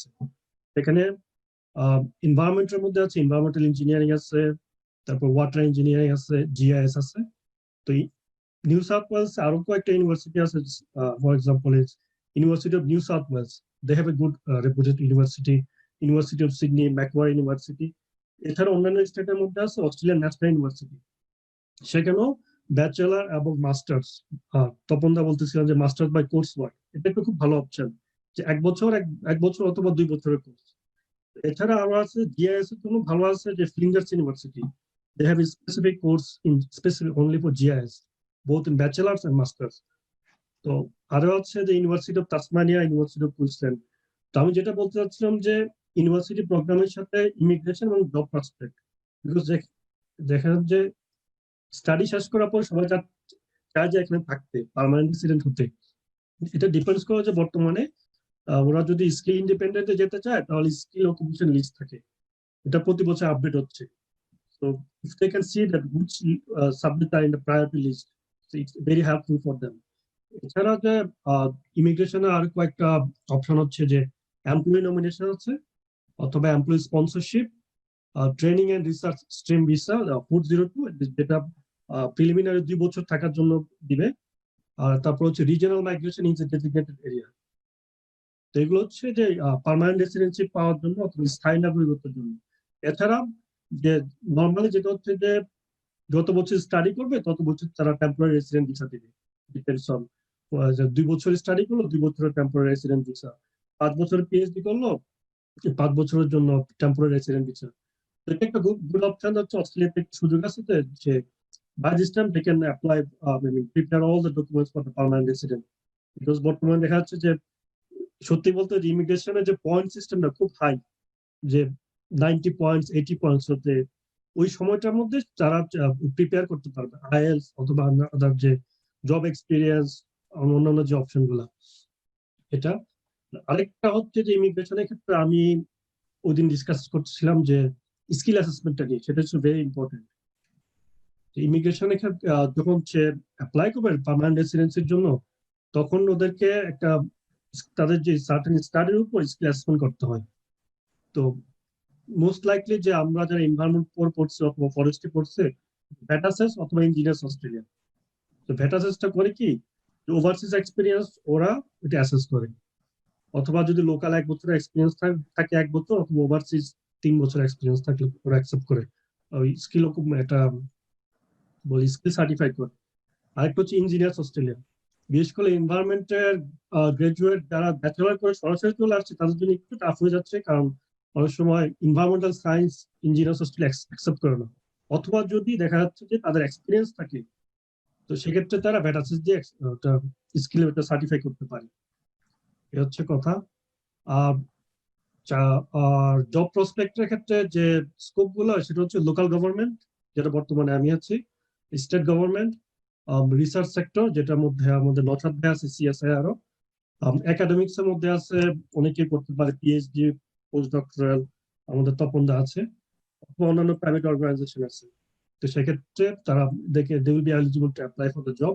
মোস্ট ইম্পর্টেন্ট হচ্ছে তো ওরা চায় যে পার্মানেন্ট রেসিডেন্সিটা, অথবা সে যদি টেম্পোরারি রেসিডেন্ট থাকে অনেক সময় সেখান থেকে জব এক্সপিরিয়েন্স নিতে পারে।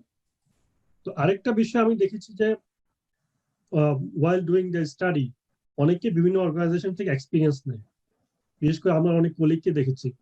একটা এক্সাম্পল দিব যে আমার এক কলিগ ইউনিভার্সিটি অফ কুইন্সল্যান্ডে পিএইচডি করতো, সেখানে তপনদা চিনি লোগান সিটি কাউন্সিল একটা আছে, তো সেই সপ্তাহে একদিন অথবা 2 দিনের জন্য ওয়ার্ক এক্সপিরিয়েন্স দিত।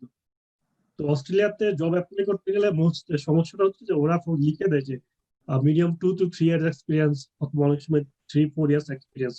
At least experience is must. Without experience, they will not assess you. অনেক সময় এই ডিফিকাল্টটা হয়ে যাচ্ছে, কারণ কি যে পরিমাণ অ্যাপ্লিক্যান্ট আসতেছে, দেখা যাচ্ছে যে সিলেকশন করার তাদের জন্য দেখা যাচ্ছে বেটার ক্যান্ডিডেট পেয়ে যাচ্ছে। আমি ভাববো যে বিশেষ করে যারা PhD student, don't wait until you finish your course. In second year third year কোনো একটা কাউন্সিল থেকে অথবা কোনো একটা অর্গানাইজেশন থেকে জাস্ট 1 দিনে 2 দিনের এক্সপিরিয়েন্স, অথবা কোনোভাবে একটা এমপ্লয়ির সাথে লিঙ্ক কানেক্ট করা, যেটা সে অনেক সুবিধা হচ্ছে যে কোর্সটা কমপ্লিট হয়ে গেলে তখন একটা ভালো হয়ে যায়, ওদের সাথে আন্ডারস্ট্যান্ডিং হয়ে যায়, অনেক সময় ওরা হায়ার করেন। তো এটা আমি বেনিফিট পেয়েছিলাম যে আমি যখন কোর্স করতেছিলাম দেখা যাচ্ছে লোকাল কাউন্সিলে অনেক এমপ্লয়ি আমার সাথে কোর্স করতো এবং আমি ওদেরকে হেল্প করতে পারছিলাম। তো অনেক সময় অনেক লিঙ্কটা এখানে হয়ে যায়। আর এছাড়া আমি 2014-তে আমার একটা 3 মাসের একটা এক্সপিরিয়েন্স ছিল, যে হচ্ছে ডেভেলপমেন্ট অ্যাসেসমেন্ট প্ল্যানার। অনেক সময় দেখা যাচ্ছে ইউনিভার্সিটি কিছু কিছু প্রোগ্রামে ওইটা থাকে যে 3 মাসের একটা ইন্টার্নশিপ করতে হয়। এক্ষেত্রে দেখা যাচ্ছে যে ডিউরিং স্টাডি যদি আমার 3 মাসের এক্সপিরিয়েন্স থাকে আর যদি আমার রেসিডেন্সিয়াল থাকে, তো তখন ওরা কিন্তু নিয়ে নেয়, হায়ার করে নেয়। তো এদের মধ্যে একটা গুড কানেকশন হয়ে যায়। তো এটা হচ্ছে আমি তো বেসিক্যালি এটাই আমি 3টা দিক বলবো, যে ইউনিভার্সিটি প্রোগ্রাম চুজ করা, তারপর ইমিগ্রেশন সাথে কমপ্লাই করা, যে ওদের স্কিল অকুপেশন লিস্ট আছে কিনা, এবং ওদের যে পয়েন্ট সিস্টেমটা ফুলফিল করার জন্য নিজেকে প্রিপেয়ার করা। Then so once you get your immigration settle down, then job prospect অনেক ইজি হয়ে যায়। আর ডেফিনেটলি জব এক্সপিরিয়েন্সটা is very most important thing. ধন্যবাদ দাদা। অনেক ধন্যবাদ মাহমুদ, সংক্ষেপে সব বিষয়গুলি মোটামুটি আলোকপাত করার জন্য। আই থিঙ্ক খুবই গুরুত্বপূর্ণ তথ্য এগুলি।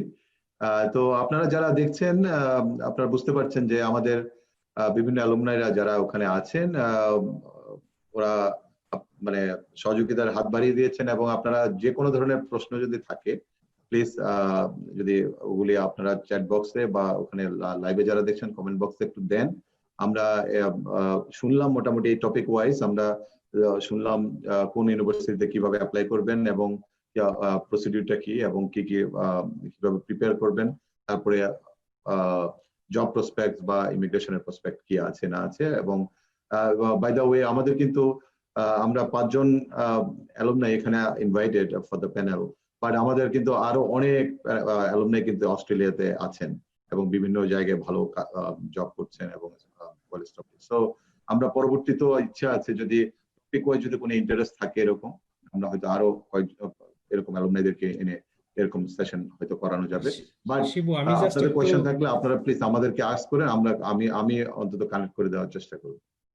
কারো শিবু, কোয়েশ্চেন আমি একটু অ্যাড করি, ওই যে জবের রিলেটেড একটা কোশ্চেন আসছে বোধহয়, রাসেল জিজ্ঞেস করছে যে রাইট, পিএইচডি হ্যাঁ আমি জিজ্ঞেস ইন্টার্নশিপ করছিলাম, হ্যাঁ অপরচুনিটি নিয়ে। প্লিজ। তো আমি জব নিয়ে একটু বলি। আমি আসলে আমাদের এখানে প্রচুর একটা সময় আমি বেশিরভাগ আমাদের প্যানেলের ইন্টারভিউ প্যানেলের চেয়ার করেছি। তো এখানে হয় কি আসলে জবগুলোর ক্ষেত্রে অস্ট্রেলিয়ান এক্সপিরিয়েন্স লাগে, অস্ট্রেলিয়ান ডিগ্রি লাগে।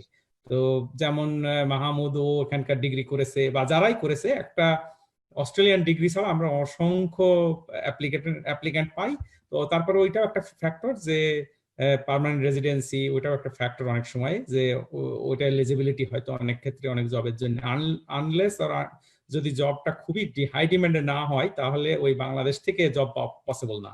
তো আলটিমেটলি এখানে পড়ে জব নিতে হবে। তবে পড়তে আসলে তারপর তো অবভিয়াসলি জবে ট্রাই করতে হবে। তো আমি যেটা আমাদের ফরেস্ট্রির ছেলে মেয়েদের বা যারা পড়তে আসবে তাদেরকে বলবো যে এখানে যেমন প্রত্যেক স্টেট গভর্নমেন্টের ফরেস্ট্রি, স্টেট ফরেস্ট যেটা New South Wales Forestry Commission বলে, ভিক্টোরিয়াতে ভিক ফরেস্ট বলে, সাউথ অস্ট্রেলিয়াতে ফরেস্ট্রি সাউথ অস্ট্রেলিয়া, তো এরা জব দেয়। তো ওই ফরেস্ট্রি এবং শুধু ফরেস্ট্রি না, এনভায়রনমেন্টাল সায়েন্স যেমন লোকাল গভর্নমেন্ট, অনেক ক্ষেত্রেই জব কিন্তু আছে আসলে। তবে ওই জবের জন্য ফিট করা, এবং সেটার জন্য আমি যেটা রেকমেন্ড করব যে ওই বিগ পিকচার, যেটা একটু রেদওয়ান বোধহয় বলেছে যে কোন কোন কোম্পানিগুলো জব দেয়, কি ধরনের জব দেয়, তারপরে ওখানকার কিছু কিছু জিনিস যেমন এমনি একাডেমিক ক্রেডেনশিয়াল ছাড়াও লিডারশিপ, কিছু কিছু সেলফ স্টাডি করে ওই সব জিনিসগুলো ডেভেলপ করা। তো আমি রেকমেন্ড করবো এই যে ফ্রাইডে অফ কাটস বলে একটা ওয়েবসাইট আছে যেখানে ফরেস্ট্রি জবগুলো নরমালি অ্যাডভার্টাইজ করে। তো অনেকগুলো কোম্পানি আছে, কোম্পানিগুলো সম্পর্কে জানা, একজন ফরেস্টারের কি রোল এবং কি কম্পিটেন্সি থাকে, তো সেটাকে নিজেকে প্রিপেয়ার করা, এবং সেটা করলে অনেক ক্ষেত্রে আমার ধারণা এসব জবের সম্ভাবনা আছে। আর রাসেলের কোশ্চেনটা হচ্ছে সিএসআর তে আমরা দেই টপ আপ স্কলারশিপ, অনেক ক্ষেত্রে স্কলারশিপ ফুল স্কলারশিপও দেই কিন্তু খুব কম। এখন টপ আপ স্কলারশিপ দেয় যদি পিএইচডি প্রজেক্টটা সিএসআর এর রেলিভেন্ট হয়। তো তোমার ক্ষেত্রে যেহেতু তুমি সিএসআর এর সাথে বলেছো যে একটু, তো আমার যেটা রেকমেন্ডেশন হবে, অনেক সময় নির্ভর করে সিএসআর এর সুপারভাইজারটা ওই একাডেমিক সুপারভাইজারের সাথে কতটা কানেক্টেড রিলেটেড। তো ওই এক্সপিরিয়েন্সটা কাজে লাগে, যে ধরো তুমি তোমার পিএইচডি শেষ করে হয়তো পোস্ট ডক পেতে গেলে সুবিধা হবে। আর তারপরে পোস্ট ডক থেকে আমরা হয়তো অনেক সময় সায়েন্টিস্ট নেই। তো এখন এগুলো কঠিন হয়ে গেছে, তবে আমি রেকমেন্ড করবো তুমি publication at the end of the day, যে তুমি পিএইচডি তে যদি ভালো পাবলিশ করতে পারো ওটাকে তুমি যে কোনো জায়গায় সেল করতে পারবে। তো এইটাই হচ্ছে আমার ওই কোশ্চেনের আনসার। আর আমি আপাতত অন্যদের কাছে, শিবু তোমার কাছে ব্যাক করছি। শিওর, অনেক ধন্যবাদ নশাদ ভাই। হ্যাঁ, ওটা আপনি যোগ করেছেন জবের ব্যাপারে। তো এখানে একটা কোয়েশ্চেন ছিল যে মুক্তাদির বলছেন যে প্রফেশনাল ইমেল, মানে এই ব্যাপারে কারো হয়তো তপন দা একটু হাইলাইট করতে পারেন, আপনারা যখন বিভিন্ন ইমেল পান ইমেলটা প্রফেশনাল হওয়া কতটা জরুরি বা ইম্পর্টেন্ট? খুব ভালো প্রশ্ন মুক্তাদির যে প্রশ্নটা করেছেন, আমাদের ছোট ভাই হতে পারে সে বা যে কেউ হোক, খুব ভালো প্রশ্ন। সত্যি বলতে কি, on a very good day আমরা অন্তত মানে 50 থেকে 100টা ইমেল পাচ্ছি। বিশেষ করে যখন কোর্স চলে বা টিচিং করি তখন তো আরো অনেক মেল চলে। তো আমরা কিন্তু একটু আগে কেউ হয়তো একজন বলছিল যে আমরা হয়তো ইমেল গুলো রিপ্লাই দেই না। এখানে কিন্তু একটা ব্যাপারে আমাদের একটা এথিক্স আছে, আমরা রিপ্লাই দেই। এটা অস্ট্রেলিয়ান ইউনিভার্সিটিতে মোটামুটি রিপ্লাই দেয়, আমি যতটুকু পারি আমি রিপ্লাই দিই। তো একটা ইমেল যখন লিখবো তখন কতটা লিখবো একটা প্রফেশনাল ইমেলে। আমি যখনই ইমেল লিখি তখন কিন্তু আমি খুব বড় ইমেল লিখি না। সত্যি বলতে কি ওই বড় ইমেলটা শুরুতেই একটা খারাপ ইমপ্রেশন দেবে। তো কি করলে ইমেল হয়, সেদিন আমি অবশ্যই এই বিষয়টা মানে যখন আমেরিকার ফেস্টটা হচ্ছিল তখন সম্ভবত বাতেনের কাছে কথাটা শুনছিলাম। আমার কাছে ওর কথাগুলো খুব ভালো লেগেছে যে আমি XYZ এবং আমি আসলে পিএইচডির জন্য বা হায়ার স্টাডিজের জন্য এখন চেষ্টা করছি, এবং এই হচ্ছে আমার কি স্টাডি আমি করেছি, সেটা এনভায়রনমেন্টাল সায়েন্সে হতে পারে, ফরেস্ট্রিতে হতে পারে, উইথ ডিসার্টেশন, এবং আমার ডিসার্টেশনের টাইটেলটা হচ্ছে এই। তো আমি আমার একটা শর্ট প্রপোজাল এবং আমার যে ট্রান্সক্রিপ্ট গুলা, সাথে আমার ইংলিশ যে ট্রান্সক্রিপ্ট রয়েছে মানে আইএলটিএস যে রেজাল্ট রয়েছে, এবং আমার টপ 2 পাবলিকেশন কিংবা একটা হতে পারে, আমি সেটার একটা PDF দিয়ে দিলাম। এটা একটা খুব প্রফেশনাল ইমেল হবে। যদি এটা না হয়, যদি এটা লম্বা ইমেল হয়, আমি এখানে এটা করেছি, আমি ওইখানে ওই অ্যাওয়ার্ডটা পেয়েছি, সত্যি বলতে কি এই সবগুলো খুব একটা দরকার হয় না। খুব একটা আসলে দেখারও সুযোগ নেই যে আমি হয়তো একটা ছোট্ট একাডেমিক অ্যাওয়ার্ড পেয়েছি, ভালো লেগেছে রেদওয়ান, ওই অ্যাওয়ার্ডটা আমি তখন পেয়েছিলাম, ওই টেমু অ্যাওয়ার্ড, কিন্তু আমার মনে হয় না আমি কখনো এটা লিখেছিলাম। কিন্তু ঘটনা হচ্ছে যে এইগুলো না, মেইনলি যে আমি কি থিসিস করেছি এবং থিসিসটা মানে কি, সেটা একটা গুরুত্বপূর্ণ ব্যাপার, কারণ ওরা দেখবে হলো ওই থিসিসটা। তো আমি মেইলে লিখিনি দাদা, ওই রিকমেন্ডেশন লেটারে হাইলাইট হ্যাঁ, করেছি। মেইলে মুক্তাদিরের এই কথাটা খুব ভালো হয়েছে যে প্রফেশনাল ইমেলটা খুব টু দা পয়েন্ট হবে। দরকার হয় ইমেলটা সরাসরি না লিখে সে একটা ওয়ার্ড ফাইলে সে কয়েকবার দেখুক, এবং ওখানে এখনকার দিনে কিন্তু ইংলিশ প্রুফ রিডিং এর জন্য অনেক সফটওয়্যার রয়েছে, সে গ্রামারলি রয়েছে, গ্রামারলি দিয়ে ইংলিশ সফটওয়্যার, ইংলিশের লেখাটা সে নিজের লেখা সে কিন্তু চেক করুক, করে সে নিয়ে আসুক ওখানে। কেননা ওই লেখাটা, ওই ফার্স্ট ইমপ্রেশনটা তাকে কিন্তু মানে অনেকটা একটা ডিফারেন্স করবে, যে আমি এই ইমেলটা পড়ছি সকালে উঠে বা যে কোনো সময়, আমাদের তো উঠে একটা ইমেলটা আমি কি পড়লাম, এবং তার সাথে কিন্তু তার এটা একটা হিউম্যান তো আমরা পড়ছি, তখন সে কিন্তু দেখতে পেলো যে না ঠিক আছে ইমেলটা পড়লো। আমি আরেকটু যদি বলি এই প্রসঙ্গে, এখানে মানে আমরা অনেকে অনেক সময় ওভার সেল করি। ইফতেখার একটুখানি বলেছে আসলে এই যারা মানে প্রফেসর, বিশেষ করে যারা পড়তে আসছে, যারা প্রফেসর, তারা কিন্তু আসলে তাদেরও একটা সময় ছিল যারা এই সময়টা, ঠিক না? তো সারা দেশে আমাদের যারা একাডেমিক্স রয়েছে, এটা কিন্তু ওভার সেল করলে তো আসলে খুব একটা লাভ হবে না, বরং ওই শর্ট ইমেলটাই যদি সব থাকে সেটাই তার ভালো হবে, এবং সব থেকে ভালো হবে অস্ট্রেলিয়ার জন্য তার বেস্ট রিসার্চ যেগুলা, যেটা ইফতেখারও কিছুটা বলেছে যে তোমাদের যে র্যাঙ্কিং যেগুলো বললে, আমি বলি আমি যে স্কুলে আছি, আমাদের স্কুল মানে আমি এখন স্কুল অফ বিজনেসে পড়াই, আমি আসলে জানি যে আমাদের অনেক ফরেস্ট্রি গ্রাজুয়েটরা কিন্তু এখন বিজনেস স্কুলে আছে, বা তারা কিন্তু আসলে ভালো ভালো প্রফেশনাল আছে, বিজনেস রিয়েল ওয়ার্ল্ডে বিজনেস মানে জব করছে, আমি তাদেরকে নিয়ে খুব গর্ব করি। আমাদের এখানে যদি সত্যি কোনো অ্যাপ্লিকেশন আসে, এবং এনভায়রনমেন্টাল সায়েন্সের যারা আছে তাদেরকে আমি গুরুত্ব দিয়ে বলছি, আমাদের এখানে কিন্তু তাদের সুযোগ আছে। কেননা আমাদের যখন আমরা বিজনেসটা নিয়ে কাজ করি, বিজনেসের সাথে কিন্তু পরিবেশের একটা বড় সম্পর্ক। একটা বিজনেসটা কিন্তু একটা পরিবেশ বা একটা প্রতিবেশের ভিতরেই থাকে, সে তো আর কোথাও থাকে না।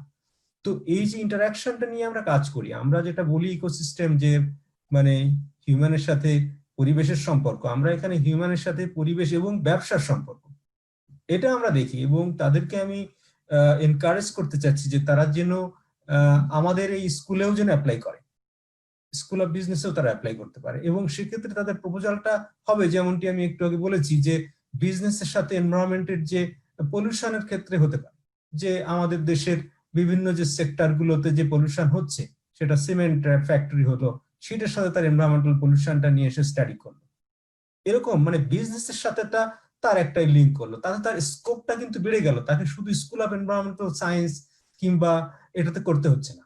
এবং আমার বেশ কয়েকটা ছাত্রছাত্রী আছে যারা কিন্তু এইভাবে একটা ইন্টিগ্রেটেড একটা কাজ করছে, এবং সেক্ষেত্রে আমরা কিন্তু তাদেরকে ওইভাবে আমরা গাইড করছি, যে আমি থাকলাম স্কুল অফ বিজনেস থেকে, আরেকজন থাকলো স্কুল অফ এনভায়রনমেন্ট থেকে, এভাবে আমরা কিন্তু তাদেরকে সুপারভাইজ করি। পরিশেষে ধন্যবাদ তপন দা। আমি হ্যাঁ, শেষ আই করতে থিঙ্ক চাই। এটা খুব ইম্পর্টেন্ট। দাদা একটু সুযোগ দিলে অ্যাড করতে চাচ্ছিলাম। হ্যাঁ, শিওর, গো হেড। দাদা জি, তপন দা খুব সংক্ষেপে খুব ব্রিফ সামারিটা বলে দিয়েছেন। That should be the writing style of email. আমার একটা বিষয় হচ্ছে যারা নতুন আর কি, যারা একটা এক্সেল শিট মেনটেন করবে আর কি, এক্সেল শিটে সেখানে প্রফেসরদের নাম, ইউনিভার্সিটি ডিপার্টমেন্টের নাম লিখে রাখবে, তার ইমেল অ্যাড্রেস, কবে তাকে মেল দিয়েছে, এটা মেনটেন করলে খুব ভালো হয়। আদারওয়াইজ এমন হতে পারে একই প্রফেসরকে সে 2বার মেল করে ফেলেছে, ভুলে হোক অথবা যে কোনো কারণে। এটা খুব একটা ব্যাড ইমপ্রেশন হয় দেশের প্রতি, ইনস্টিটিউশনের প্রতি। যেমন আমাদের যার নাম বলবো না, আপনারা চিনে ফেলবেন। ধরেন সে ইটালিতে এক প্রফেসরকে মেইল দিয়েছে, প্রফেসর আমি তোমার আন্ডারে কাজ করতে চাই। আবার কিছুক্ষণ পরে আবার তারই আরেক কলিগ একই ডিপার্টমেন্টে আরেকজনকে মেইল দিয়েছে, তোমার আন্ডারে কাজ করতে চাই। আমি মানে সে যে লাইনে কাজ করে তারে বলছে আমি এই লাইনে কাজ করি, আরেকজন যে লাইনে কাজ করে তাকে বলছে আমি তোমার লাইনে কাজ করি। তারপর এরা দুজন হচ্ছে ফ্রেন্ড আর কি, উনি তো জানে না। তো দুজন লাঞ্চ আওয়ারে ডাইনিং টেবলে টক আর কি। তো বাংলাদেশ থেকে একটা ছেলে আমাকে এভাবে করছে, ভাবছি নিব ইয়াকে। হ্যাঁ বলে যে হ্যাঁ কি নাম, তো ওকে তো আমাকেও মিল করছে, তো বলছে আমার লাইনে এক্সপার্ট, বলছে না, তো বলছে আমার লাইনে এক্সপার্ট। তারপর এরা দুজনে মিলে তাকে থার্ড মেইল দিচ্ছে আর কি, যে হাই অমুক, are you expert in all fields. তো এটা খুবই বাজে একটা বিষয় আর কি। তো সেই ক্ষেত্রে ওই এক্সেল শিটটা মেনটেন করতে হবে। গুগলে একটা অ্যাপ আছে, অ্যাপ না সরি অ্যাড অন আর কি, যে শিট আর কি, অর্থাৎ গুগল শিট এক্সেল শিটে সেটা ইন্টিগ্রেটেড হয়ে যায়, সে সহজে এখানে মেইলটা ট্র্যাক করতে পারবে আর কি। এটা একটা বেস্ট অপশন। আর একটা বিষয় হচ্ছে দাদা, ওই যে ইমেল লেখার সময় অনেকে সিগনেচার ইউজ করেন, যেমন জিমেইলে বা ইয়াহু মেইলে বা হোয়াটএভার সিগনেচার। বিশেষ করে যারা ইয়াং ইউনিভার্সিটি টিচার যারা আছেন, ফরেস্ট্রি, এনভায়রনমেন্টাল সায়েন্সের বিভিন্ন জায়গার বা অন্যান্য সাবজেক্টের, তারা ওই যে নিচে ধরেন বাংলাদেশে তো অ্যাসিস্ট্যান্ট প্রফেসর হওয়া, বাংলাদেশে তো মাস্টার্স দিয়ে হচ্ছে ইউনিভার্সিটি টিচার এন্ট্রি লেভেল। যদিও এটা অনেক দেশই আর কি, এটা ইউরোপ এবং কানাডা, অস্ট্রেলিয়া এবং ইউএসএ ছাড়া সব দেশই, আফ্রিকার সমস্ত দেশ, এশিয়ার সমস্ত দেশে মোটামুটি কিছু ছাড়া আর কি, মাস্টার্স হচ্ছে এন্ট্রি লেভেল ইউনিভার্সিটি টিচারদের। কিন্তু এই বিষয়টা তো একটা ডিমিনিং একটা বিষয়, যে একজন ইউনিভার্সিটির শিক্ষক তার পিএইচডি নাই। কারণ আমরাও ঢুকেছিলাম ইয়া হিসাবে, তাই এখন পিএইচডি হয়েছে, কিন্তু তখন তো ছিল না। বাট আমি এটার পক্ষপাতী যে এটাকে আপডেট করার জন্য আর কি, যেহেতু আমাদের এখন অনেক ক্যান্ডিডেট আছে। তো অনেকেই সেটা লিখেন ওই যে নিচে যে অ্যাসিস্ট্যান্ট প্রফেসর ডিপার্টমেন্ট অফ অমুক অমুক অমুক ইউনিভার্সিটি অফ অমুক ইয়া দিয়ে সে মেইল সেন্ড করলো। তো সে ইংল্যান্ডে একবার ওই পরিচিতি পড়বে আর কি। তো আমি অ্যাসিস্ট্যান্ট প্রফেসর তখন, যখন আমি স্কলারশিপ পাই, তো সবাই পরিচয় দিচ্ছে, 30টা দেশের ছেলেমেয়েরা ছিল আমাদের সাথে, ক্লাসমেটরা সবাই দিচ্ছে। তো আমি ওই বলে ফেললাম অ্যাসিস্ট্যান্ট প্রফেসর। তো পরে আমার একটু পরে আমার এমন ডিমিনিং ফিল হলো, এমন হলো যে আমি মরে যাই আর কি, যে আমি অ্যাসিস্ট্যান্ট প্রফেসর, যিনি লেকচারার আর কি, আমাদের কোর্স টিচার রিমোট সেন্সিং এর, environmental remote sensing, doctor Angela Harris, university of Southampton ইংল্যান্ডের লেকচারার আর কি। তো আমি একজন অ্যাসিস্ট্যান্ট প্রফেসর গেছি এক লেকচারার আন্ডারে মাস্টার্স করতে। তো বিষয়টা কেমন, মানে খুবই ডিমিনিং আর কি। তো টেকনিক্যালি বিষয়টা এড়ানো যায়, সেটা হচ্ছে লিখা ফ্যাকাল্টি।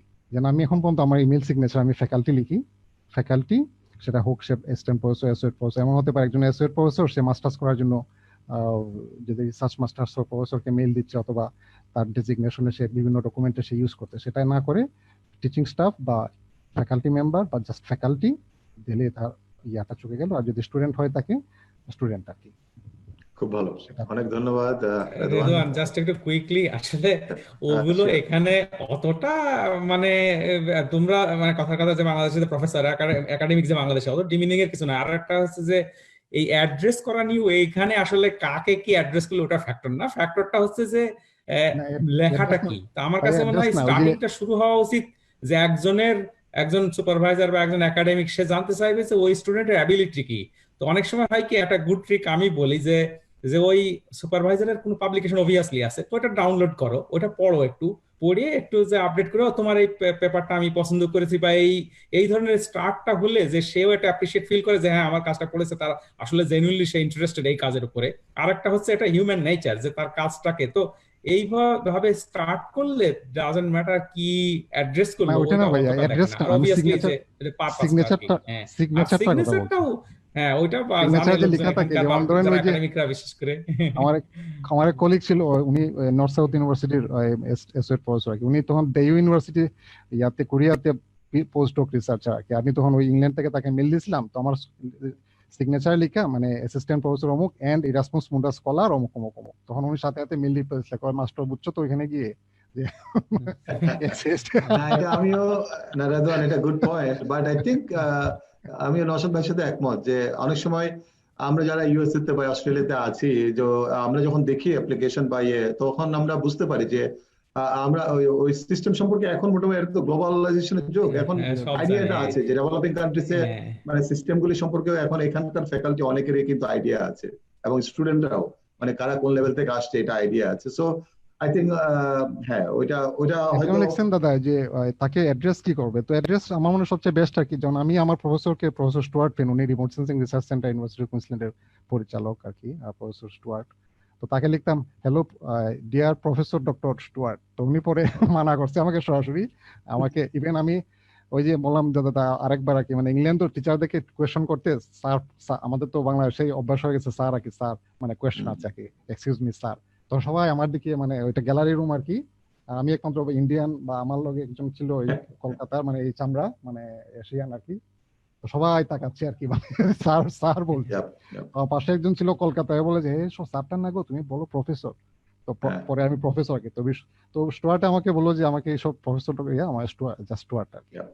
তবে এটা হচ্ছে হয়ে গেছে, ধরে ডাকলেও কোনো সমস্যা নাই, কোনো সমস্যা নেই এখানে developed countries specially I think first name is preferable sometimes, এবং এটা বিশেষ করে গ্র্যাজুয়েট লেভেলে আই থিংক প্রফেসর কথাটা লেখা মনে হয় ভালো আর কি, প্রফেসর অমুক, ডক্টর না জাস্ট প্রফেসর। প্রথমে অ্যাড্রেস করার সময় ডক্টর বা প্রফেসর দিয়ে শুরু করলে ভালো, যদি প্রফেসর হয় উনি প্রফেসর, যদি প্রফেসর না হয় তাহলে ডক্টর অমুক আর কি। পরে উনি যদি বলে দ্যাটস ফাইন, ডক্টর না সরাই দিতে, পরিচয় হয়ে গেলে বা ইয়া হয়ে গেলে সেটা নাম ধরে ডাকা, কিন্তু প্রথমে প্রফেসর তালিকা বেটার হবে। Good point. আর একটা জিনিস আমি যেটা এখানেও টিচিং এ অনেক সময় দেখি, আন্ডার গ্রাড স্টুডেন্ট বা নতুন যখন ফ্রেশম্যান আসে, এখনকার যুগে তো আমাদের নতুন জেনারেশন টেক্সট করে অভ্যাস বেশি, so email should be email is not a text. তো এটা অনেক সময় হেই প্রফেসর আর hey professor is not your friend, so ওই ধরনের অ্যাড্রেস গুলো যে ওইটা টেক্সট আর ইমেলের যে পার্থক্য আছে ওইটা যেন একটু বুঝে করা হয়, তাহলে ওই হেই প্রফেসর বলে যদি শুরু করে ওই প্রফেসর কখনো ওইটা রিপ্লাই দিবে। সো আর যদি ওটার অ্যাড্রেস এবং এন্ডিং না থাকে ওই প্রফেসর কখনো ওইটা রিপ্লাই দিবে। সো তবে এই জিনিসগুলো হচ্ছে আসলে কনটেক্সট এবং কালচার ড্রিভেন। আমি এখন প্রস্তুত 3-4টা জাপানিজ বড় বড় কোম্পানির সাথে কাজ করি, অয়েল এন্ড গ্যাস কোম্পানি। তো ওখানে ওদের রুল, ওদের ইনোহিরা সান, আমি সারাক্ষণ আমাকে নসাদ সান, তো বা ওরা যেভাবে ওদের অ্যাড্রেসিংটা ওরকমই না, তো এটা কনটেক্সট আর কি। তো ওয়েস্টার্ন ওয়ার্ল্ডে অতটা ফ্যাক্টর না এগুলো, বিশেষ করে নন ইন্ডিয়ান কাইন্ড অফ নন মানে ওয়েস্টার্ন একাডেমিক যারা, ওদের ফার্স্ট নাম ধরলে আসলে ইমেইলে কন্টেন্টটা কি আছে এবং কি লিখছে ওটা ফ্যাক্টর, ওটা হচ্ছে রিফ্লেক্ট করতে হবে যে একজন স্টুডেন্টের অ্যাবিলিটি। তবে আমি সাজেস্ট করব ডিয়ার স্যারটা এগুলো না ইউজ করা, জাস্ট প্রফেসর অমুক আর কি, ডিয়ার প্রফেসর অমুক। আচ্ছা, তপন দাও সাজেশন দিয়েছেন যে হয়তো অনেক সময় first name dear first name ধরো বলা যায়, আমরা যেটা করি এএনইউ থেকে তো শুরু করেছি, তুমি দেখলে যে আমাদের রজার ছিল ডিয়ার রজার, এবং আমার মনে হয়েছে যে মানে এখন ওয়েস্টার্ন কান্ট্রিতে পার্টিকুলারলি অস্ট্রেলিয়াতে এটা আমরা ফার্স্ট নেম না দিয়ে যদি কাউকে লাস্ট নেম দেই, পরে আবার আমরা অ্যাপোলজি করি যে সরি আমি তোমাকে ফার্স্ট নেম দেয়নি। তো রেদওয়ান যেটা বললো যে আসলে প্রথমে বাংলাদেশ থেকে লিখলে আমাদের ছোট ভাই বোনেরা তারা ডিয়ার প্রফেসর লিখলেই হবে, স্যার ঠার লিখে লম্বা করার দরকার নেই, ডিয়ার প্রফেসর সরকার আমাকে লিখলো বা আমি এরকম যদি লিখি সেটাই যথেষ্ট। তবে আমার মনে হয় আমরা তো প্রায় শেষের দিকে যাচ্ছি, আমরা তাহলে একটু র্যাপ আপ করবো, কিন্তু তার আগে আমার মনে হয় তোমার প্ল্যান আছে সব কিছু, তো আমার মনে হয় যে আমাদের কারো কোনো ওই ধরনের আর কোনো প্রশ্ন আছে কিনা তুমি যদি একটু দেখতে, তাহলে ওইটাই আমি বলতে যাচ্ছিলাম তপন দা, যে আর আমি খুব একটা আর অন্য কোনো প্রশ্ন দেখছি না। আরিফ তুমি যদি একটু আর কোনো কোয়েশ্চেন থাকে এখানে চ্যাট বক্সে যদি দিয়ে দাও, গুগল শিটে তো আমি কোনো কোয়েশ্চেন দেখছি না।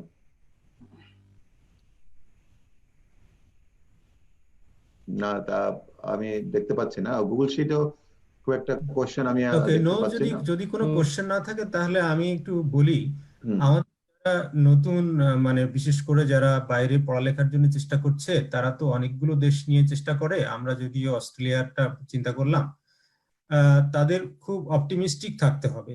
একটু আগে একজন বলেছিল যে আমি হয়তো একটা জায়গা থেকে পজিটিভ রিপ্লাই পেলাম না আর আমার এন্ড অফ দ্য ওয়ার্ল্ড হয়ে গেল, তা ঠিক কিন্তু নয়। হ্যাঁ, এটা চেষ্টা করতে হবে, আমি এক জায়গায় চেষ্টা করতে পারছি, আরেকটা জায়গায় চেষ্টা করব, এবং খুব প্রফেশনালি চেষ্টা করতে হবে, খুব মন থেকে চেষ্টা করতে হবে। এবং এখনকার দিনে যে বিষয়টা বিশেষ করে ফরেস্ট্রি এবং মানে এনভায়রনমেন্টাল সায়েন্স পড়ার পরে কিন্তু আমাদের একটু ইন্টারডিসিপ্লিনারি একটা ব্যাকগ্রাউন্ড হয়েই যায়, ঠিক তো? তো ওইরকম ভাবে আমাদের প্রপোজাল গুলো নিয়ে চিন্তা করতে হবে, যে আমি বিশেষ করে যখন মানে বাইরে পড়ালেখার চেষ্টা করতে হবে, যখন যখন চিন্তা হচ্ছে তখন কিন্তু একটু ইন্টারডিসিপ্লিনারি করে চিন্তা করতে হবে। শুধু যে আমি অনার্সে যে থিসিসটা করেছি সেটারই একটা এক্সটেনশন করলাম, সেরকম ব্যাপারটা না। কেননা সেরকম করলে আসলে বাইরে তো সেই ব্যাপারটার চাহিদাটা ওইভাবে নেই।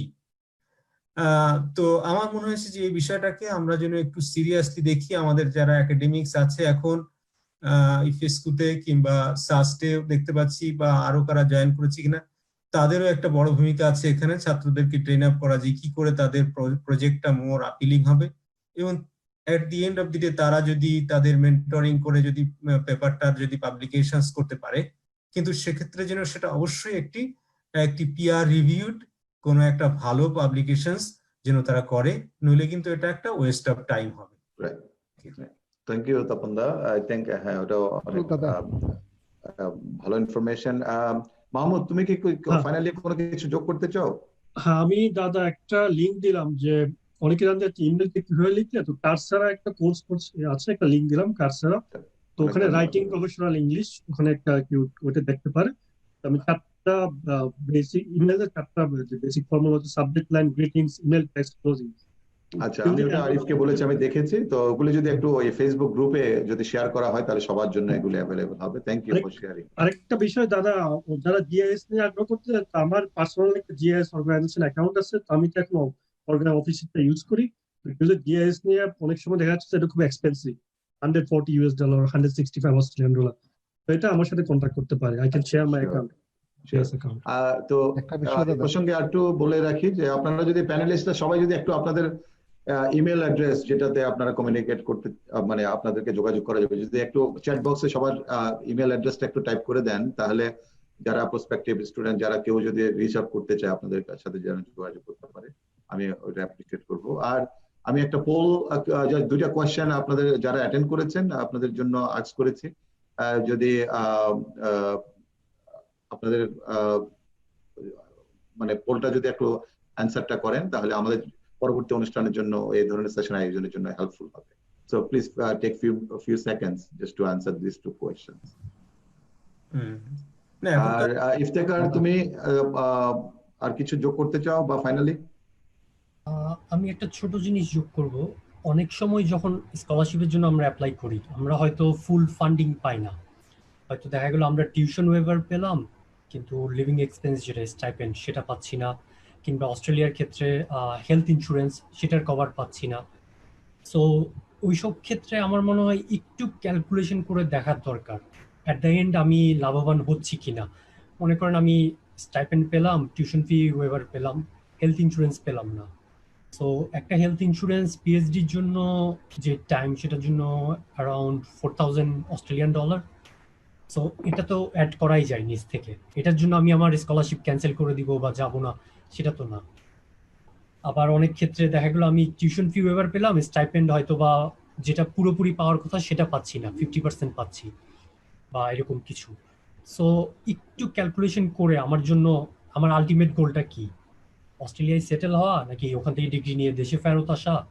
সো ওগুলো একটু মাথায় রেখে ক্যালকুলেশন করে বিদেশে যাওয়ার ডিসিশনটা নেওয়া। Thank you. একটা বিষয় রাসেলের কথা ধরে আমি যেটা বলছিলাম, যে ইউনিভার্সিটি প্রোগ্রাম চুজ করা, then immigration, then the settlement, migration. আর এখানে কিন্তু পার্ট টাইম কাজ করার যথেষ্ট অপরচুনিটিস আছে। ইভেন আমি এক্সাম্পল দিও যে আমি 19টা জায়গায় কাজ করেছি, 19টা অর্গানাইজেশনে কাজ করেছি while I was a student, before I যখন সরকারি চাকরি পাওয়ার আগে। তো এখানে কাজ করার অনেক সুযোগ আছে এখানে। আমি অস্ট্রেলিয়ান একজন হাই স্কুল স্টুডেন্টকে এনভায়রনমেন্টাল সায়েন্স পড়াই। আচ্ছা আচ্ছা। তো মাহমুদ, তুমি আসলে কি ফাইনালি আর কিছু যোগ করতে চাও? না, আমাদের ফিউ মিনিটস আছে, আমরা ফিউ মিনিটস এর মধ্যে র‍্যাপ আপ করব, যদি ফাইনাল কিছু অ্যাড করতে চাও। মাহমুদকে আমার খুব পছন্দ হয়েছে, মানে ও এটা শো করেছে এবং ও কোনো ছাড়াই বলেছে ওর উইলিংনেস আছে। এই যে ও এতগুলো অর্গানাইজেশনে কাজ করেছে, এটা কিন্তু যদিও ওর হয়তো সময় যেহেতু মনে হচ্ছে সেলফ ফাইন্যান্সে আসছে, তার দরকার ছিল, কিন্তু থেকে বড় কথা ওর মধ্যে কিন্তু সে একটা অপটিমিজম ছিল।